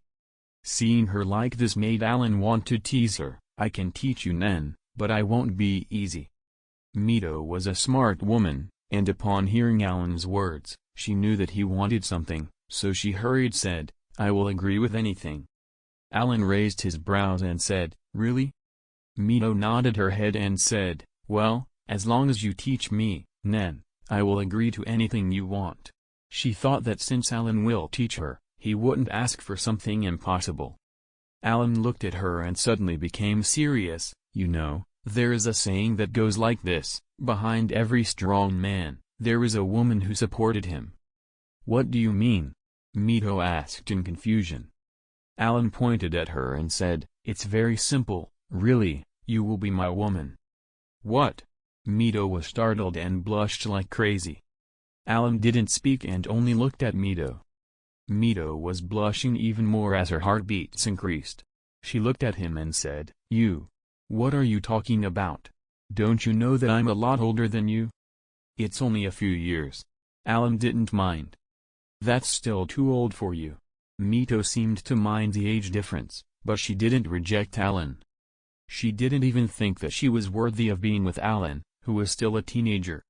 Allan disagreed. "Age doesn't matter if love exists." Mito was speechless for a while. She never considered this before. Even when she grew up, she's never been in love with a boy, let alone hold hand with one or anything for that matter. It's clear that she reached the age of marriage a long time ago, but she never found a suitable person. In fact, she often felt lonely, hoping to find someone to rely on, but no one on the island met her standards, and she often thought that her standards were a little too high. As she took a quick glance at Allan, she inexplicably found herself blushing further. Fearing Allan noticing her glances, Mito quickly withdrew her gaze as she felt guilty of even entertaining such thoughts. But she confirmed one thing, this young man is up to her standards. If she was to end up with him, it wouldn't be a bad thing. After mustering up her courage, she looked at Allan to give him an answer, but before she could talk, Allan patted her shoulder and said, Okay, I'm kidding, don't get so nervous." "Eh? Kidding?" Mito was taken aback and looked at Allan dumbfoundedly. For a while, Mito tried to sort out her complicated feeling as she was obviously ready to agree to his request, but he went and said that he was kidding. "What is this? Is it fun playing with my feelings?" Mito bit her teeth and glared at Allan fiercely. Allan avoided her gaze as he didn't in his wildest dreams think that Mito would look at him so favorably. He only thought that she glared at him because of his joke. "Well, I shouldn't have made such a joke. I promise I will teach you Nen to make it up for you." Mito was still unhappy. She felt that it didn't matter whether she learned Nen or not because she was currently too mad at him. With her strong character and stubbornness, she wasn't willing to let it go. After making up her mind, she decided to train hard and let the boy notice her charm as a woman. Mito directly said, "Then teach me as fast as you can." Seeing that she was no longer angry, Allan took her to the forest, where he usually practiced. The place was a bit away from the village, about 3 or 4 kilometers away from the village. When they reached the forest, Allan didn't speak, and this got on Mito's nerves, so she asked, "Now, what are we going to do?" "What should you do?" Let me think for a bit." Allan pretended to be deep in thoughts before he playfully said, "I think you should, first of all, call me sensei." "What?" Mito thought she misheard him and asked, "You want me to call you sensei? Why?" "If you ask me to teach you, then you should call me sensei, right?" Mito was speechless. This wasn't excessive, but she really couldn't say it. Sensei. Finally, she stuttered and was red from shyness before she could say it. "No, that not right." Allan corrected her, "You should call me, Allan sensei." Mito blushed even harder. She knew that Allan was doing this on purpose, but she couldn't do anything. "You." After she tried to retort, she swallowed it away and said while struggling, Allan. Allan-sensei. Hearing her saying Allan-sensei made him feel very happy. Mito saw his enjoyment and couldn't help saying, Allan, I'm older than you, shouldn't you be kind to your elders? Of course. Allan nodded. He can live here thanks to Mito, and he knows that he should treat her kindly. Mito finally sighed in relief. But again, Allan did let her go, but this and that are two different matters. I'm now your teacher, so since you're the student, it's normal for you to call me sensei, right? Mito felt that his words were reasonable, but calling him sensei was one thing, but adding Allan to that made her too embarrassed. Hi, Allan-sensei, please teach me Nen. I will be obedient. In the end, she surrendered. A victory smile appeared on Allan's lips. He felt accomplished, as if he just conquered this woman. Mito blushed and lowered her head without daring to look at Allan in his eyes. Then, let me first teach you the theoretical knowledge about Nen before we start anything else. Mito listened carefully as the boy started teaching her. She was determined to train hard and prove to the boy that she wasn't an ordinary woman. Allan was also teaching her seriously. Mito was gifted in Nen the same way Gon and Jing were, and this was probably because they had the Freak's family blood in their veins. Rumors said that the Freaks had an ancestor called Don Freaks 300 years ago, who was a very powerful character. Don Freaks is supposedly the ancestor of Gon, who was the one to write The Journey to the New World, which was a book about the Dark Continent, but this isn't confirmed yet in the manga. And Mito was different from Gon. She wasn't dumb, so she quickly understands what Nen was after just his first explanation. And with her understanding of what Nen is, she can start training in it. Like with Gon, Allan gave Mito a choice to choose if she wanted to learn Nen gradually with meditation or use the same method as Gon and forcefully open her aura nodes. Mito's choice was the first one. 3 days passed like this, and on the 4th day, Mito successfully opened her aura nodes by relying on herself. Allan used Gyo, only to see Mito's body exuding a great amount of Nen. Mito felt the energy coursing through her body and was happy with her achievement. Congratulations, you successfully took your first step in learning to use Nen. Allan's words were sincere, as he really felt happy for her. She only took 3 days, which was indeed an accomplishment. So this is what Nen is like. It's really amazing. Feeling the amazing energy moving through her body, Mito raised her head and said gratefully, Allan, thank you. No, these aren't the right words to say. Allan shook his head directly. Mito blushed and immediately corrected herself and said in a low voice, thank you, Allan-sensei. You're welcome, Allan said happily. Next, I will teach you the basic skills of Nen, so you need to train hard to master them. I will train hard, Mito answered seriously. She felt that a new world was about to open in front of her because of this boy. While Allan smiled, looking at the serious Mito who can be a first-class Nen user in the future. And he can proudly say at that time, do you know her? She is my student. Half a month later, with Allan's guidance, Mito could use the basics of the Nen of the Flame. She was as good as Gon or slightly better in terms of progress. Allan looked at her with admiration. Originally, he thought that she was just an ordinary beautiful woman, but he didn't expect her talent to be not only good but maybe even better than Gon. Allan, thanks for your guidance in the past half a month. Mito looked at him with sincerity. She was just an ordinary woman, but now, she had realized how magical Nen was. Nen can easily make her stronger. Now, she won't have trouble fighting a few big guys alone. Allan smiled mysteriously as Mito thanked him and replied, it wasn't hard at all. This is what I should do. Allan was already rewarded by the system as he taught Mito, and now, his ice was even stronger than before. It meant that his ability to make ice is now even stronger than it was previously. Mito didn't know what Allan was thinking, but she looked at him and blushed again. Well, you don't need to be polite now. I did promise you anything if you teach me, so I have to keep my end of the deal. Well, in that case, let me think for a bit. Allan thought for a while, making Mito nervous. Have you decided? Mito asked, and without knowing why she was slightly nervous about his request. Allan glanced up and down, sizing Mito up deliberately, and said, "Well, generally speaking, there are two ways to thank me." "Which are?" "The first one is a verbal thanks, which is almost meaningless." "What about the other one?" Allan looked at Mito and said, "Well, it's simple. You will have to agree to the previous matter." Mito blushed with a puff of smoke above her head. Allan couldn't contain himself any longer and burst out laughing. "Haha, just kidding. I'm not a scum who would take advantage of others like that." Mito immediately looked at Allan fiercely. This wasn't his first time teasing her, after all. There is nothing to do on the island except for training, and he got happy each time he teased Mito, and seeing her blush. Fortunately for him, Mito wasn't angry. She suddenly remembered something and became seriously, "By the way, Allan, can I ask you to do me a favor?" "Okay," Allan said readily, "what is it?"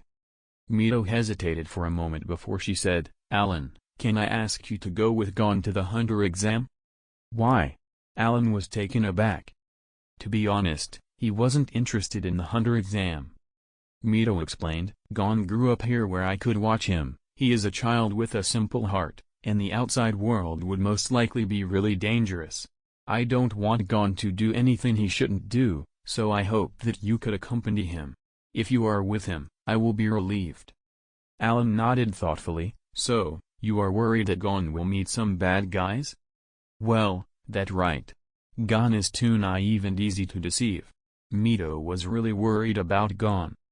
Allan couldn't help smiling when he heard this, because that's quite possible. With Gon's single-cell brain, he would definitively be deceived. At this moment, the system gave Allan a choice. 1. Accept Mito's request and participate in the Hunter exam. Reward: Marine's Raw Kushiki, Geppo, Moonwalk. 2. Reject Mito's request and let Gon fend for himself. Reward: Marine's Rokushiko, Saru. Allan was shocked. The reward this time was from another world entirely. It was from One Piece, the Raw Kushiki, 6 powers of the Marine. This was a rare ability for Allan and quite helpful as well. As far as he knows, the Raw Kushiki are Saru, Geppo, Take, Shigon, Rankyaku, and Kami. Saru and Geppo, Moonwalk, are movement techniques, and Allan was more inclined to learn Geppo. Saru is a high-speed movement technique that requires stepping on the ground a dozen times in less than a second, generating enough speed to disappear instantly and appear at the targeted location. But this can be achieved normally in Hunter x Hunter World by concentrating Nen in the legs to increase speed. But Geppo was different because stepping on the air isn't possible with just a bit of training in this world. Being able to fly wasn't something normal Nen users are able to do. And once Geppo is mastered, it would be like gaining supremacy in the air. In a battle, gaining supremacy over the air is an overwhelming advantage. Even if he couldn't win, he would be able to run away without any trouble. Therefore, Allan directly chose the first option. He raised his head and patted his chest. "Don't worry, I will go with Gon to the exam, leave Gon to me." "Allan, thank you." Mito was very grateful. Allan helped her more than anyone else in her life. "No problem." Allan waved his hand. He looked calm, but he was about to jump from joy. Because just now, the system gave him his reward. Ding! You obtained Geppo, Moonwalk, from the Marine's Raw Kushiki. In an instant, Allan learned the method to use Moonwalk. Time soon flew by as January arrived, leaving 1 week before the exam starts. Allan successfully registered online so he can enter the exam, but the problem was gone. Although Mito agreed that he could participate in the exam even if he didn't catch the Master of the Swamp, Gon stubbornly refused and vowed to catch the damn thing. Early in the morning, Allan went to Gon, who was fishing in the swamp. "Gon, did you catch it yet?" "Not yet," Gon replied with a tone full of depression. He didn't know what was going on, but the Master of the Swamp was nowhere to be seen. Allan even started doubting that it was here at all. "Gon, did you see the Master of the Swamp before?" Allan asked curiously. He still remembered how easily Gon managed to catch that big monster. But now, Gon wasn't successful, which meant something was wrong. Hearing Allan's question, Gon shook his head. I didn't see it before. It is said to be a very large fish, more than 10 meters long. I heard that someone in the village fell into the swamp, but no one saw him after that. So, the rumor says that the master of the swamp is the one who ate him. Who did you hear it from? Andy Mito. Mito. Allan frowned. He is now a little skeptical about the master of the swamp. It could be just a fake story that Mito fabricated, so Gon won't participate in the hunter exam. That may be the reason why Gon still didn't catch it. Gon, you don't suspect that maybe there is no master of the swamp in here? Gon was taken aback before he replied firmly, I believe Aunt Mito won't lie to me. Too innocent, Allan sighed and said, in that case, let me check if he is really down there. Although Gon didn't believe that Mito would lie to him, hearing Allan suspicious, he couldn't help but wonder if it truly was there. After a while, he agreed, okay, what will you do, though? It's easy. I will just force it out. Allan immediately moved to the shore and squatted down, rolled his cuffs, and gently put his hand on the water's surface. A frost-like white air spread out of Allan's hand immediately and gradually froze the lake's surface. The surface wasn't the only thing affected, as the coldness traveled down deep into the lake. Within a moment, the entire lake was frozen.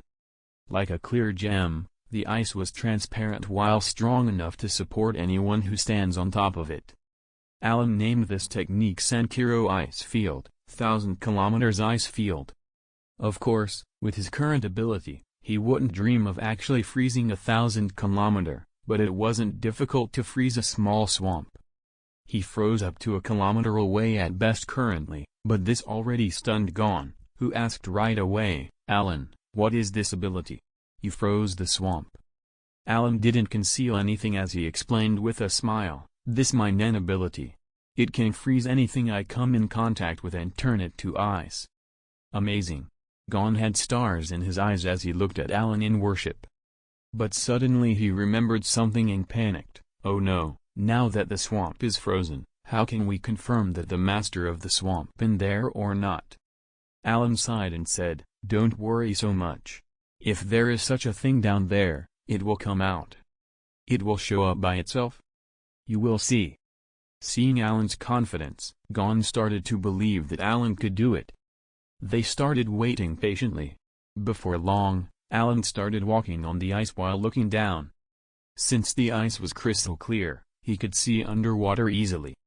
But the water wasn't as clear, and he could only see 3 or 4 meters down.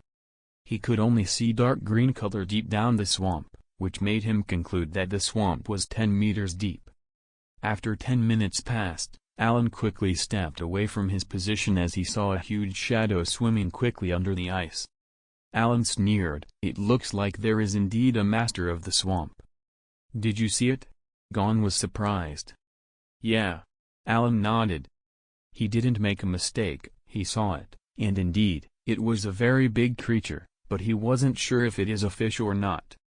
When confirmed it, Gon was cheerful, great, I know that Aunt Mito won't lie to me. He said to Allan, Allan, what you just saw must be the master of the swamp.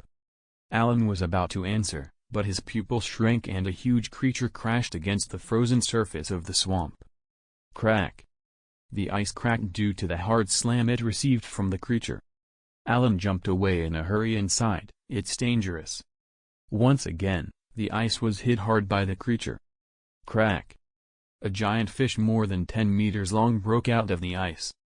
The fish was green, with scales forming an armor. It looked quite ferocious and nothing like a fish. Moreover, it has numerous legs, which helped it crawl. All of a sudden, its gaze was fixed on Allan and directly ran toward him. Is that the master of the swamp? Gon was taken aback. It was completely different from what he imagined. He almost vomited as he said, it's so ugly. Allan also thought that this creature was ugly. Seeing it come running at him, he didn't evade it at all. Instead, he attacked it and froze it. Gon, carry it back, whether it's the master of the swamp or not, I don't think that there is any bigger fish down there. Gon agreed. After all, his agreement with Mito was for him to catch the biggest fish in the swamp. So whether it was the one or not, it would be enough. Here we go. Gon was very strong, so he easily picked the frozen master of the swamp and walked to the town looking for Mito. Allan breathed a sigh of relief as Gon completed his promise. Now, it's time to leave Whale Island. A week later, a ship slowly docked at the port of Whale Island. Unlike fishing boats, this ship was the one carrying hunter candidates that wanted to join the exam. Allan and Gon already departed early morning to get on board of the ship early. Both of them carried their luggage with some daily necessities inside, such as clothes that Mito prepared for them. When they were about to board the ship, Mito stood in front of them, intent on seeing them off. "Don't worry, Aunt Mito. I will pay attention and stay safe. Furthermore, I will become a hunter, I promise." Seeing Gon so energetic, Mito looked at Allan and said, "Allan, please take care of him." "Well, you don't have to worry, he is my friend, and I take care of my friends," Allan said coolly. Gon was his first friend in this world, and he won't leave him alone. "Also, take care of yourself, and if you have time, don't forget to visit. You're always welcome here." "Of course, I will definitively come back." Allan shrugged, but he was avoiding meeting Mito's eyes. He had no attachment to Whale Island. If there isn't an emergency, he wouldn't want to come back here. He just didn't want to be blunt with Mito. "Mito, why don't you come to take the exam yourself anyway? You already learned Nen and can protect yourself." Mito shook her head and declined Allan's invitation. She truly wanted to go, but she wasn't as strong as she wanted to be now, and that didn't allow her to go. Although she came in contact with Nen for a short while, she knew that the outside world was full of strong people, and she didn't want to burden Allan with her protection. Allan already understood what she was thinking about and said, "If that's the case, then I won't force you. I hope by the next time I see you, you will be much stronger." Mito nodded and raised her head. "I will train hard. And when I'm stronger, I will just drag both of you back here if you don't come back. Then, we will wait and see." After saying goodbye to Mito, Allan and Gon got on the ship headed toward the hunter exam's location. Many people gathered on the deck. From middle-aged men in their 40s to young boys like Gon, they all hoped to become hunters by the end of the exam. 90% of the participants were males, and the rest were females. Allan glanced at Gon and said after remembering his promise with Mito, "Gon, don't run around." After saying this, Allan ignored Gon and looked at the candidates one by one. 10 minutes later, Allan shook his head as he didn't see the two candidates he was looking for. How could they not be here? In the show, the other two were here as well with Gon. He was talking about Kurapika and Leorio. Allan couldn't see them on the ship, which confused him. Did my existence change the plot? Because of me, the people who should be on this ship missed it? Allan started thinking about the after-effects of such things happening in the future. As a transmigrator, his greatest advantage was his knowledge about the world, events, and characters. If the events were to change, his advantage would become small to nothing at all. Although he wasn't clear about everything, he still remembered major events, and Kurapika and Leorio missing now changed many things. That meant that the hunter exam could be different from what he remembered in the show, which will affect him greatly. He was prepared for the same exam Gon passed in the show. Allan sighed, and although he was unhappy, he could do nothing about this. He could calculate each step carefully from now on. Where did Gon go? After a while, Allan glanced around him and realized that Gon disappeared. "Hey, what is that kid doing?" Suddenly someone shouted.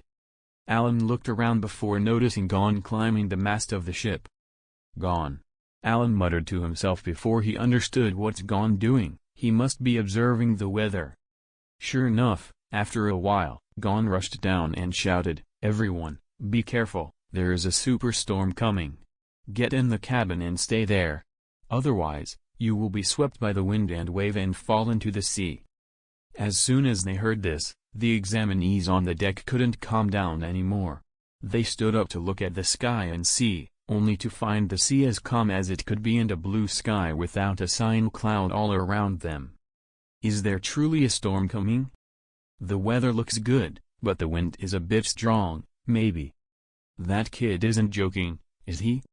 All the candidates talked to each other before someone asked, "Hey kid, how did you know that?" Gon explained, "Because the wind is slightly wet, and also it tastes salty. Besides, the seagulls hovering above us are warning each other and fleeing away in groups." "What are you talking about, kid? Do you understand bird language?" All the candidates were surprised by Gon's words, while at this time, Allan's full attention fell onto someone else on the deck. Hearing that a storm was coming, many candidates started evacuating the deck and entering the cabin. Everyone was afraid of the storm, and since they were in the middle of nowhere, it would be the end of anyone who falls into the sea. Even if some of them still doubted Gon's words, they would rather take caution than being swept out of the ship. Wouch! Gon easily jumped down from the mast back on the deck and arrived beside Allan. Seeing him motionless, he became curious. "Allan, why are you, daze? A storm is coming. Let's get inside." But Allan seemed oblivious of Gon as he was staring at someone not far away. He thought that person was familiar and was trying really hard to remember him. The man had a pair of earrings embedded with blue gems, black hair combed back, a blue suit, and a book in his hand. The most eye-catching thing is the purple tattoo on the man's forehead. Allan concentrated on the tattoo before finally recognized the man. He was the leader of the Gene Phantom Brigade, Krololu Sulfur. "I didn't expect him to be in this place," Allan muttered with a trembling heart. "It seems he came here to participate in the Hunter exam. Otherwise, he wouldn't be here on this ship. I truly didn't notice him before because I was looking for Kurapika and Leorio, or was he in the cabin before?" Allan's brain was working at extreme speed. Looking back, he saw a woman that had short, straight, blonde hair reaching down to her neck. Her most prominent feature was her aquiline nose. Her attire consisted of a dark purple suit, reminiscent of a working woman's suit, which exposed much of her cleavage, and a pair of flat, pink shoes. She walked out of the cabin and went to Kurlo's side. This was Pakunoda, from Gene. As for the big ugly guy, Allan did not doubt that it was Uvogin from Gene. Allan greatly alarmed. Kurlo was enough to give him a heart attack, and now 3 of the Gene were on board the ship. At this time, Kurlo seemed to feel Allan's gaze and glanced at him, but Allan already moved his eyes away and said to Gon, "I'm sorry, I was just deep in thoughts." Gon looked at Allan helplessly and said, "It's okay. I'm already used to it. You often do the same when we were on the island." Allan smiled with guilt before he walked with Gon to the cabin. Only Kurlo, Pakunoda, and Uvogin remained on the deck while everyone else entered the cabin. "What's the matter, Chief? Is there someone you know?" Uvogin noticed Kurlo's gaze and couldn't help asking. Kurlo shook his head gently and said, "No. Maybe I'm thinking too much. Someone was staring at me just now, so I was concerned." "Chief, your presence is different from ordinary people, so, normally, people would look at you," Uvogin said. "Compared to Chief, you're more eye-catching, Uvo. You're so big and look wild," Pakunoda stated. Hearing this, Uvogin's gaze on Pakunoda's proud twin peaks and counter-attacked, "I can't be as noticeable as you are." Pakunoda sneered and warned, "Be careful, or I will pluck your eyes out." Uvogin snarled and said, "Who told you to wear something so revealing? You just want people to look in that kind of clothes. Besides, you aren't losing anything even if people look at you." Pakunoda gritted her teeth and said, "What clothes I wear is my problem. I always dress like this, and if you dare talk any more nonsense, I will pull your tongue out of your mouth." Uvogin was about to fight back, but Kurlo said coldly, "Enough." This simple word was enough for the two to stop before they even start. Kurlo glanced at the two and said, "I don't want to be noticed when I participate in the exam this time. If someone finds out that Gane Ryodan's members are participating, it will become troublesome, so don't fight. Yes, we will pay attention to that, Uvogin said.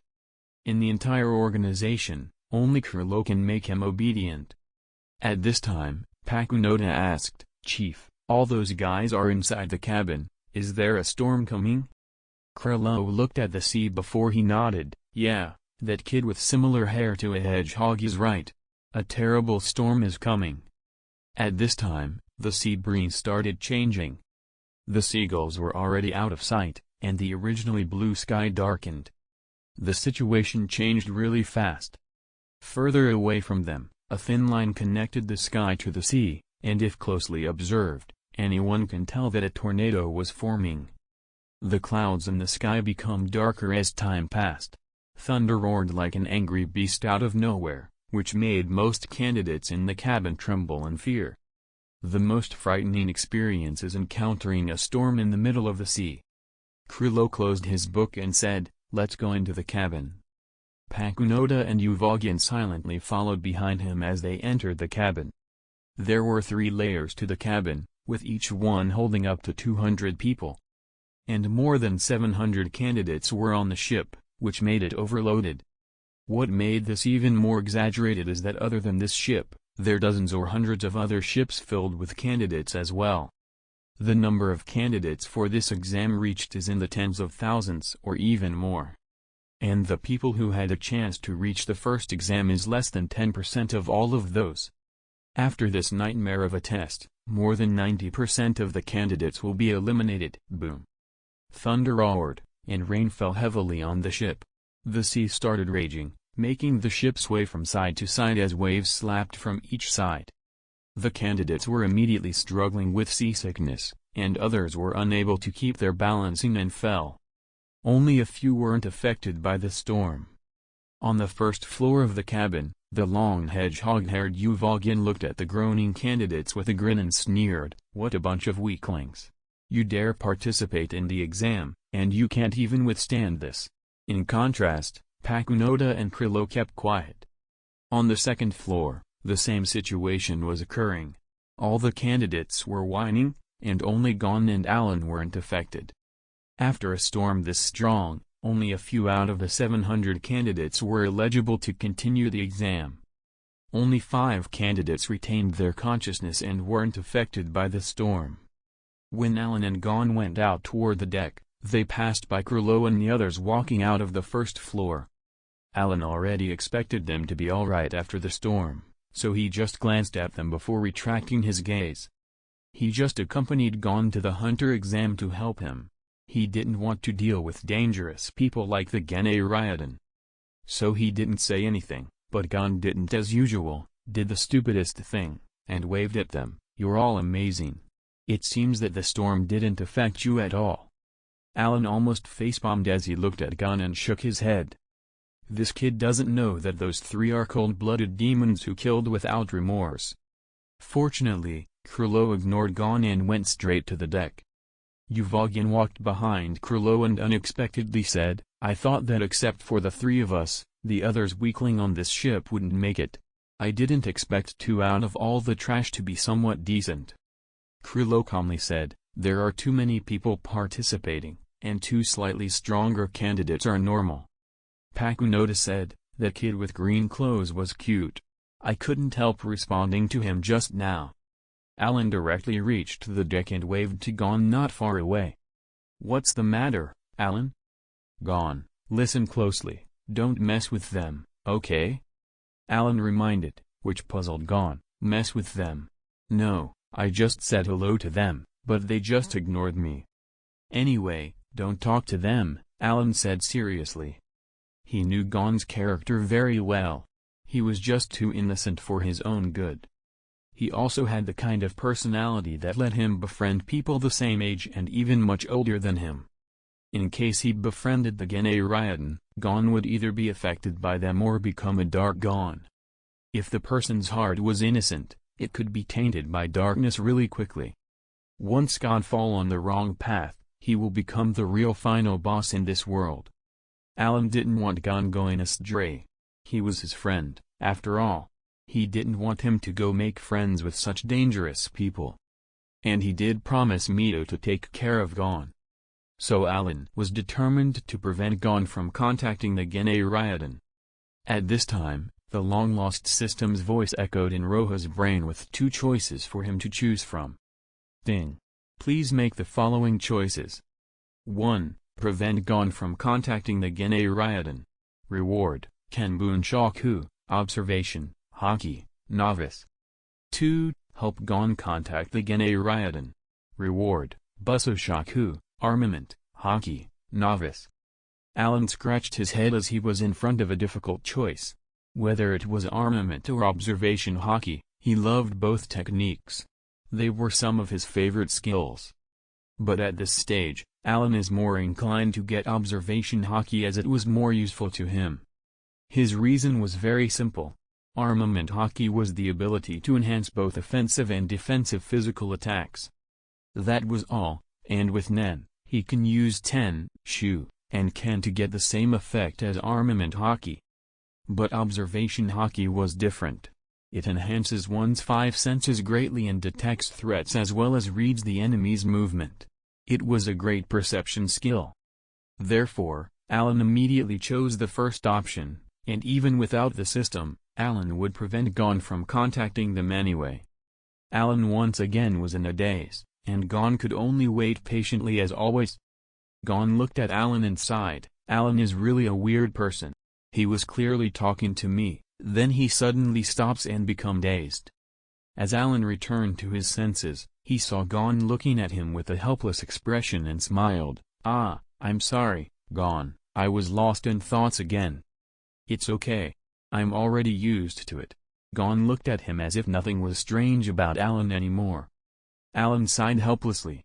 Every time the system gives him a choice, he would look as if he was dazed. He was doing a multiple-choice question, so can you blame him? By the way, Gon, do you remember what I told you? Don't talk or mess with those 3. Allan glanced at them and said with a low voice. Why? Gon was puzzled. Well, they are bad people. Do you understand? Allan seemed as if he was coaxing a child. Gon scratched his head before glancing at Krilo and the others and said, Allan, how do you know that they are bad people? Do you know them? Of course, it's not possible for me to tell you that I do know them very well. Allan shook his head and said, I don't, but it's just my instinct. Instinct? Gon looked confused. Allan sighed and said, for example, some people's appearance may be fierce, but they are kind-hearted, while other people looked kind, but they are really dangerous and scary. Gon suddenly understood and said, in other words, you think those 3 people are dangerous, right? Allan nodded and smiled, you really can understand. Well, Aunt Mito told me to listen to you when we are outside. Since you don't want me to talk to them, then I won't. Allan nodded and was extremely happy with Gon's obedience, which made him more at ease. Thing. You successfully prevented Gon from contacting the Gene Ryodan. Reward has been claimed, observation Haki, novice. In an instant, Allan felt his body transform, and his 5 senses greatly improve. Is this observation Haki? Allan's excitement shot up the roof as he felt the change in his body. Now, he had a clear understanding of observation Haki. There were 3 main points to this change. First, his perception improved greatly. He can now detect the presence of a faraway target. Second, his hearing improved immensely, and now he can hear the breathing sound and heartbeats of his target. Third, all of his senses were enhanced. This didn't refer to a single organ, but it was an overall improvement. When there's a threat to his life, even without seeing the threat came from, and locate it accurately by listening to the heartbeats. If he raises his sense to a higher level, he would be able to even predict the future for a short time. Observation Haki increased perception in general. Everything that helps with perception is improved to the point of transcending a human's senses. This ability is linked to the spirit and mental fortitude of the user. The stronger the mental power is, the stronger the Haki will be, and the more focused it gets, the more accurate I would be as a result. Allan focused a little and activated his observation hockey. An intangible and invisible sphere spread all around with him in the center.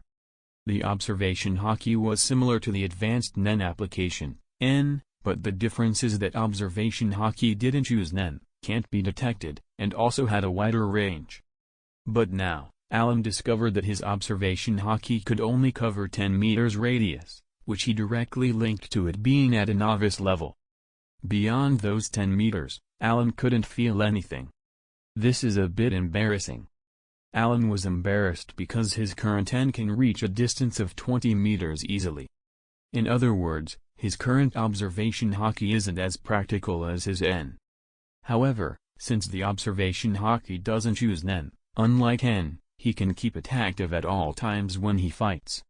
A fairly elderly man with a short and stocky build came out of the cabin holding a bottle of wine in his hand. He glanced at Allan and Gon before looking at Krilo and the other three.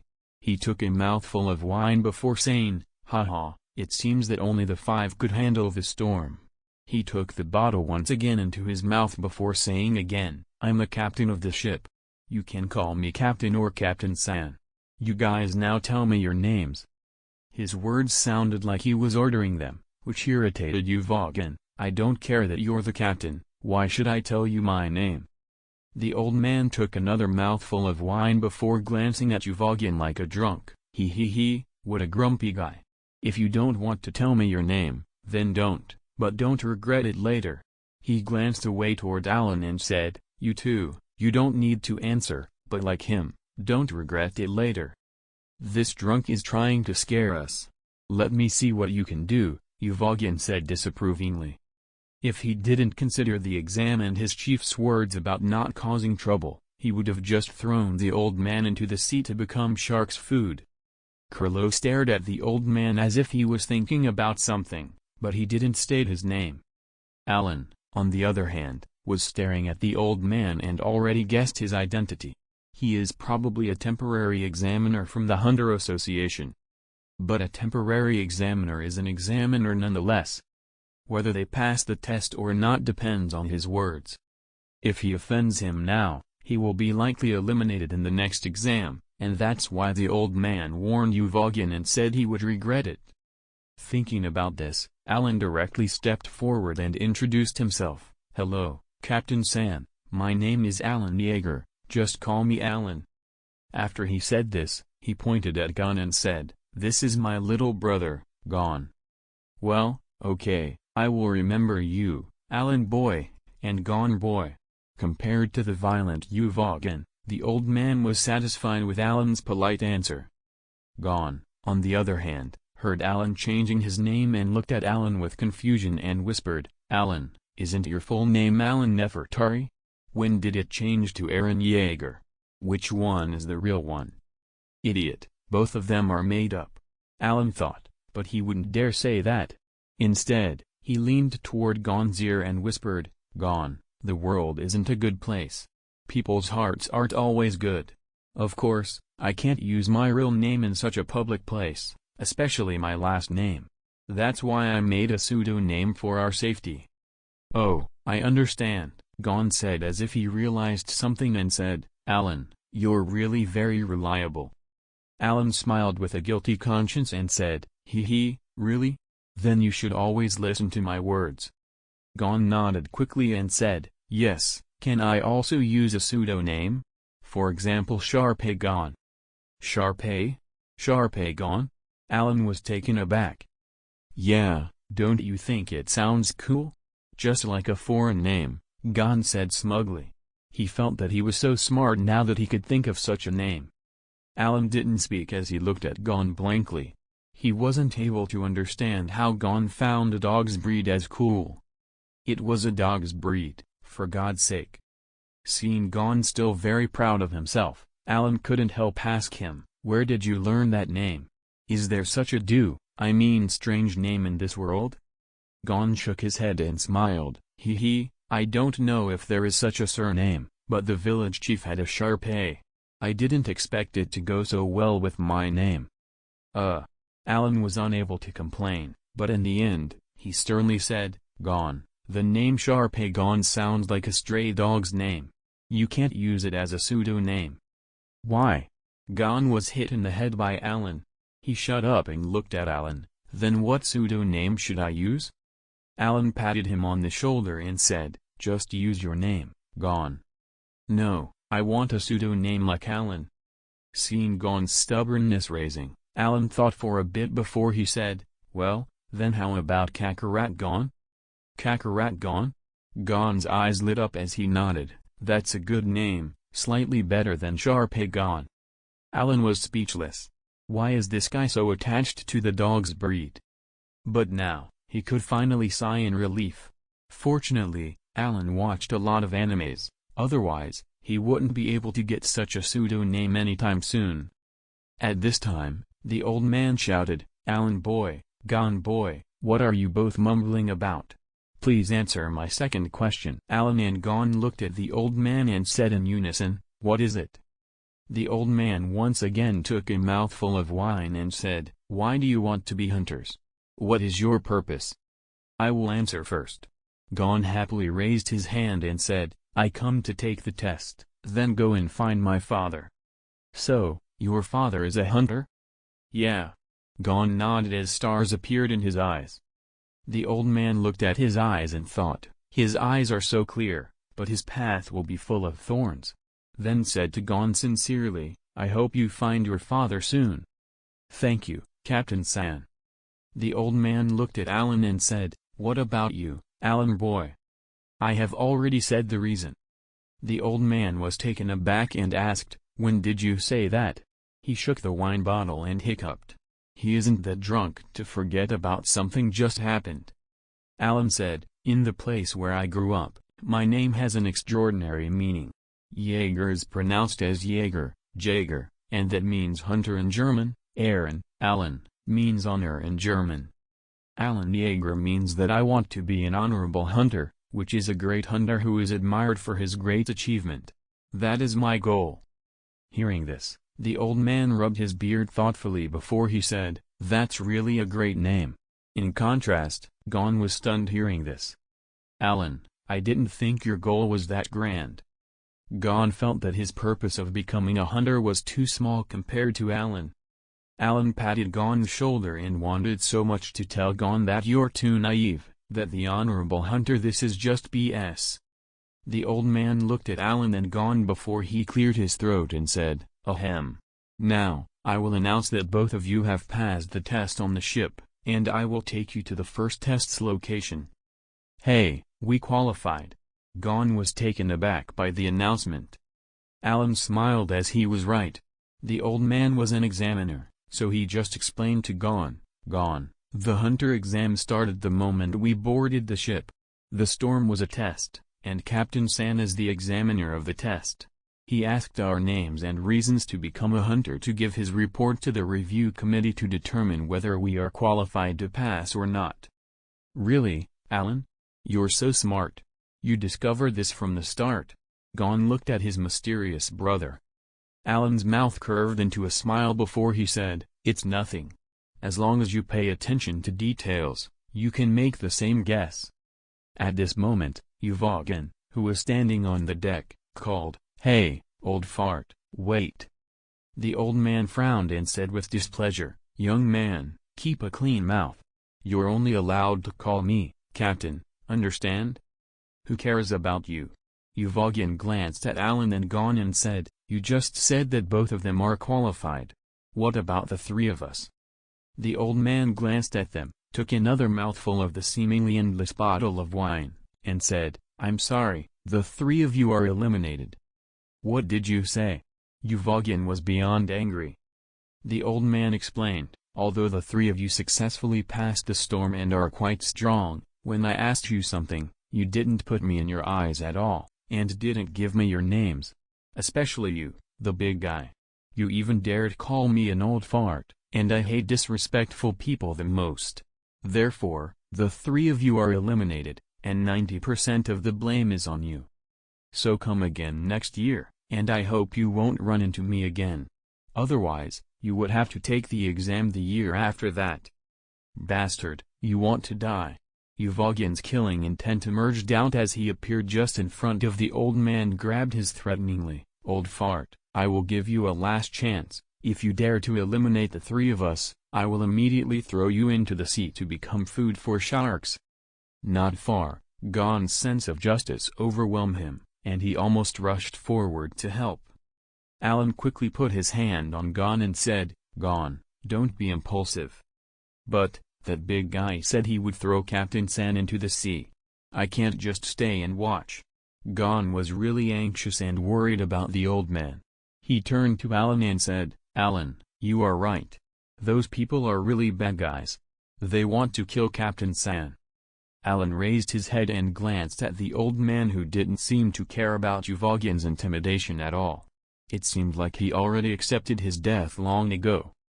Therefore, he wasn't intimidated by Yuvalgin's threat and said fearlessly, "I'm an old man, I lived enough, so feel free to do whatever you want. Either way, you're not passing the exam, especially you, rude boy." Originally, Allan didn't want to get involved, but Gon was just so kind-hearted that he didn't want to see anyone getting killed in front of him and do nothing. Had Allan let him go, he would have already rushed to fight Yuvalgin. In this case, Allan's choices were limited. There are only two choices for him. One is to help the old man, and as a result, he would have to fight Yuvalgin and maybe even the other two, which will put him at a great disadvantage, and he may die just to save the old man. Such a result without any reward wasn't exactly his kind of deals. The second choice is not to help, but as a result, Gon would hate him, but he would avoid clashing with the Gene Ryodan. But he couldn't bear the thought of Gon staring coldly at him after this. So what should he do? Allan struggled with this choice. But as if the system heard that there was a choice, it directly intervened. "Thing. Please make a choice. 1. Make a move and help the captain and defeat Yuvalgin. Reward, Rakushi technique, rank Yaku, novice. 2. It doesn't matter if you don't help, even if the captain dies, just be yourself. Reward, Rakushiki technique, Tech A, novice." Just when Allan already made his choice, Yuvalgin received an unyielding answer from the old man, and his anger reached the pinnacle. "Hey, since you're not afraid of death, then go feed the fishes." Without waiting even for a second, Yuvalgin threw the old man into the sea. Even though the storm did stop, the sea was still raging and full of waves, and if anyone falls, he will die. Seeing the captain being thrown down, Gon suddenly shouted anxiously, "Allan, let me go. I'm going to rescue Captain San." Gon took the fishing rod in his hand, which was his exclusive weapon, with the simple idea of catching the captain with it and pull him back into the ship. This was his only way to save the captain. At this moment, Gon said seriously, "Gon, leave it to me." As he said this, Allan directly jumped down at a great speed. And as if defying gravity, he started stepping on the air. Moonwalk. This was the first time Allan got to use moonwalk, so he was slightly scared currently. After all, if he failed and fell, he would die, so this was no joke. But moonwalk proved to be easy to use. As long as he maintains balance and uses the air as his support, he didn't have to worry about falling down the sea. "Wow, Allan, you're flying." Gon on the ship was extremely surprised. Yuvalgin was the same. He didn't expect Allan to have the ability to fly. The power to defy gravity and fly in the air was an eye-opener. Damn it! Where did that kid come from? Yuvalgin clenched his fists as he stared at Allan. He felt provoked by Allan for rescuing the old man. Puff! Puff! Puff! Allan rushed toward the old man as fast as he could while kicking the air. Every step will leave slight friction behind that made a slight puff sound. The sound he produced while stepping on the air was like a popping of a balloon. When the old man was about to reach the water, Allan grabbed him by the collar. "Huh, okay, I caught you." Allan breathed a sigh of relief and kept stepping on the air to prevent his fall. Because Allan couldn't achieve true flight, he couldn't stop moving in the air, or else he would fall. "Okay, time to go back." Puff! Puff! Puff! Allan successfully returned toward the ship with the old man in his hand. The old man fell on the deck without registering what just happened. "Allan, you're amazing." Gon walked up and looked at Allan with admiration. Allan gave Gon a wry smile.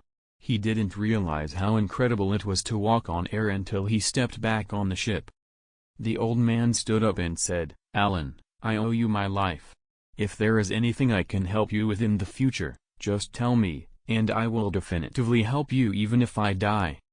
Allan was about to respond, but an angry shout interrupted him. "Boy, you should stick your nose where it doesn't belong." Allan looked up and saw Uvogin staring at him angrily. Not far behind him, Krilo and Pakunoda stared at him as well. They stared at him with a wait-and-see attitude. Allan wasn't afraid at all. Cowering back will only make Uvogin more arrogant. So, he stepped forward and sneered, "Excuse me, you're just a big guy who likes to bully an old man like Captain San." "What did you say?" Uvogin furiously looked at Allan. He was even more angered if that was possible. "I said, you're just a bully who picks on an old man, aren't you ashamed?" "Good." Uvogin squeezed his fist as his face was full of killing intent. "I will kill you." Allan was already prepared to fight, so once Uvogin finished talking, he used Moonwalk to rush forward. Moonwalk wasn't limited to flying. It can be deployed on land as well to move faster. Uvogin was startled. He didn't expect Allan to take the initiative to attack, but his reaction was slow at all. He immediately raised his fist and punched Allan. Allan ducked sideways, avoiding the punch, but a hole appeared on the deck as a result. Boom. Taking advantage of Uvogin's open guard, Allan directly sent a kick to his neck. The force behind the kick sent Uvogin away at a great speed. "Damn it." Uvogin put his hands on the deck to stop his slide and cracked his neck. He only felt slightly sore due to the kick, but he was extremely startled by it nonetheless. Such a strong kick, this kid isn't easy. He can use Nen. Although Uvogin was confident in his physical defenses, that kick still made him feel threatened. "Boy, you successfully angered me." With Gyo activated, Allan could see Uvogin's red Nen explode out of his body. "So strong," Allan complimented. In the show, Uvogin was an enhancer type, first-class Nen user. Not only could he stop bullets with his teeth, but he can also even redirect a rocket and even blow armored vehicles with his bare hands. Even after when the Nostrade's bodyguard used his sword along with Nen to pierce Uvogin's body, it could only go 2 inches before it stopped and broke at the end. Allan deliberately targeted Uvogin's neck because it was one of the few parts that should be relatively fragile, but he underestimated Uvogin's defense. Although he seemed to have kicked Uvogin away, it didn't cause him any harm at all. And with that, Allan realized that he wouldn't be able to compete with Uvogin with just physical power. In other words, a head-on fight isn't possible. Ordinary attacks won't work on him, and even if he used his strongest physical attack, it would slightly damage Uvogin at best. And if Uvogin landed a punch on him, he would be left with bone fractures or even become a cripple. There is still a big gap between their abilities, but Allan's attacks weren't limited to physical ones. Although he was at a disadvantage up close, he still had a few aces up his sleeve. Seeing Uvogin dashing toward him, Allan sneered and activated his observation hockey. Allan managed to see the trajectory of Uvogin's attack with observation hockey. When the punch seemed close to hitting Allan, for some reason, it hit nothing. Uvogin was startled because Allan was standing in the same place as if he didn't move. His body didn't move, but his head leaned to the side. At this moment, Uvogin was shocked by Allan's brazen way of avoiding his attack. "Is this all you've got?" Allan mocked aloud. He was extremely frightened when he did that, and if he wasn't using observation hockey, that punch would have killed him. But he just taunted Uvogin to make him angrier and lead him into making mistakes. He wanted Uvogin to attack him irrationally, so he could take advantage of his rage and counterattack. Allan's taunt worked a little too well as Uvogin laughed angrily. "What an arrogant guy, do you think that you're so great just for avoiding a punch? If you think that this is all of my power, then your death will be quite the ugly one." He squeezed his fist and said, But sorry, I only need a third of my power to kill you. Yuvagin's face resembled a fierce wild animal with a wicked smile. Allan's mouth raised slightly. Do you want to kill me with a third of your power? You have greatly underestimated my power. He raised 4 fingers and continued to taunt Yuvagin. Then I will use 10% of my power against you. 10%? Yuvagin frowned. Allan smiled faintly and said, that's 40%, you idiot. Yuvagin's anger reached a new high, but he suppressed himself as he looked at Allan with a sneer. I hope you're as strong as your mouth, otherwise I will tear you and your mouth apart. I also hope your fist is stronger, or else, you've got no chance to even hit me. Allan mocked again. Currently, they were 2 meters apart and within each other's reach. The two of them seemed in a staring contest, but actually, they were contemplating their next course of action. They were waiting for the best moment to attack. Yuvagin was 100% confident that he can overwhelm Allan with speed and power within such a short distance. Without further thoughts, Yuvagin punched Allan's head. Allan quickly tilted his head to the right, avoiding the fist. The wind howled beside Allan's cheek as Yuvagin's punch passed by. Once again, Yuvagin was stunned as his fist for the second time couldn't touch its target. How are you? Yuvagin's confidence turned into shock within seconds. He was shocked because, this time, he was just 2 meters away from his opponent, but the boy was able to avoid his punch the same way as before. Damn it. I don't believe you can avoid all of my punches. This time, he no longer aimed at Allan's head. Instead, he aimed at his chest. Yuvagin's physical strength was tremendous to the point that he could shatter rocks and pierce iron plate without Nen's use. If such a punch was to hit an ordinary person, he would die on the spot. And even those who can use Ren or Ken for defense are at risk. In the past 10 years, at least 1,000 people died under his punches. 800 of the 1,000 corpses were described as killed by a beast, not a human with claw marks and teeth marks. With Allan's provocation, Yuvagin's punches were already filled with Nen, which was several times stronger than his normal punch. Because of the power behind it, a violent sound resonated from it as it moved across the air. Seeing the punch move toward his chest, Allan immediately stepped aside and barely avoided it. Did I miss again? Yuvagin's surprise kept growing as he didn't expect Allan to avoid his last punch within such a close distance. It's as if the boy already knew where the punch was moving. It's like the boy predicted and knew where to move to avoid his punch before he even attacked. He squinted his eyes before looked at Allan suspiciously and thought, this guy. Did he see through my attack?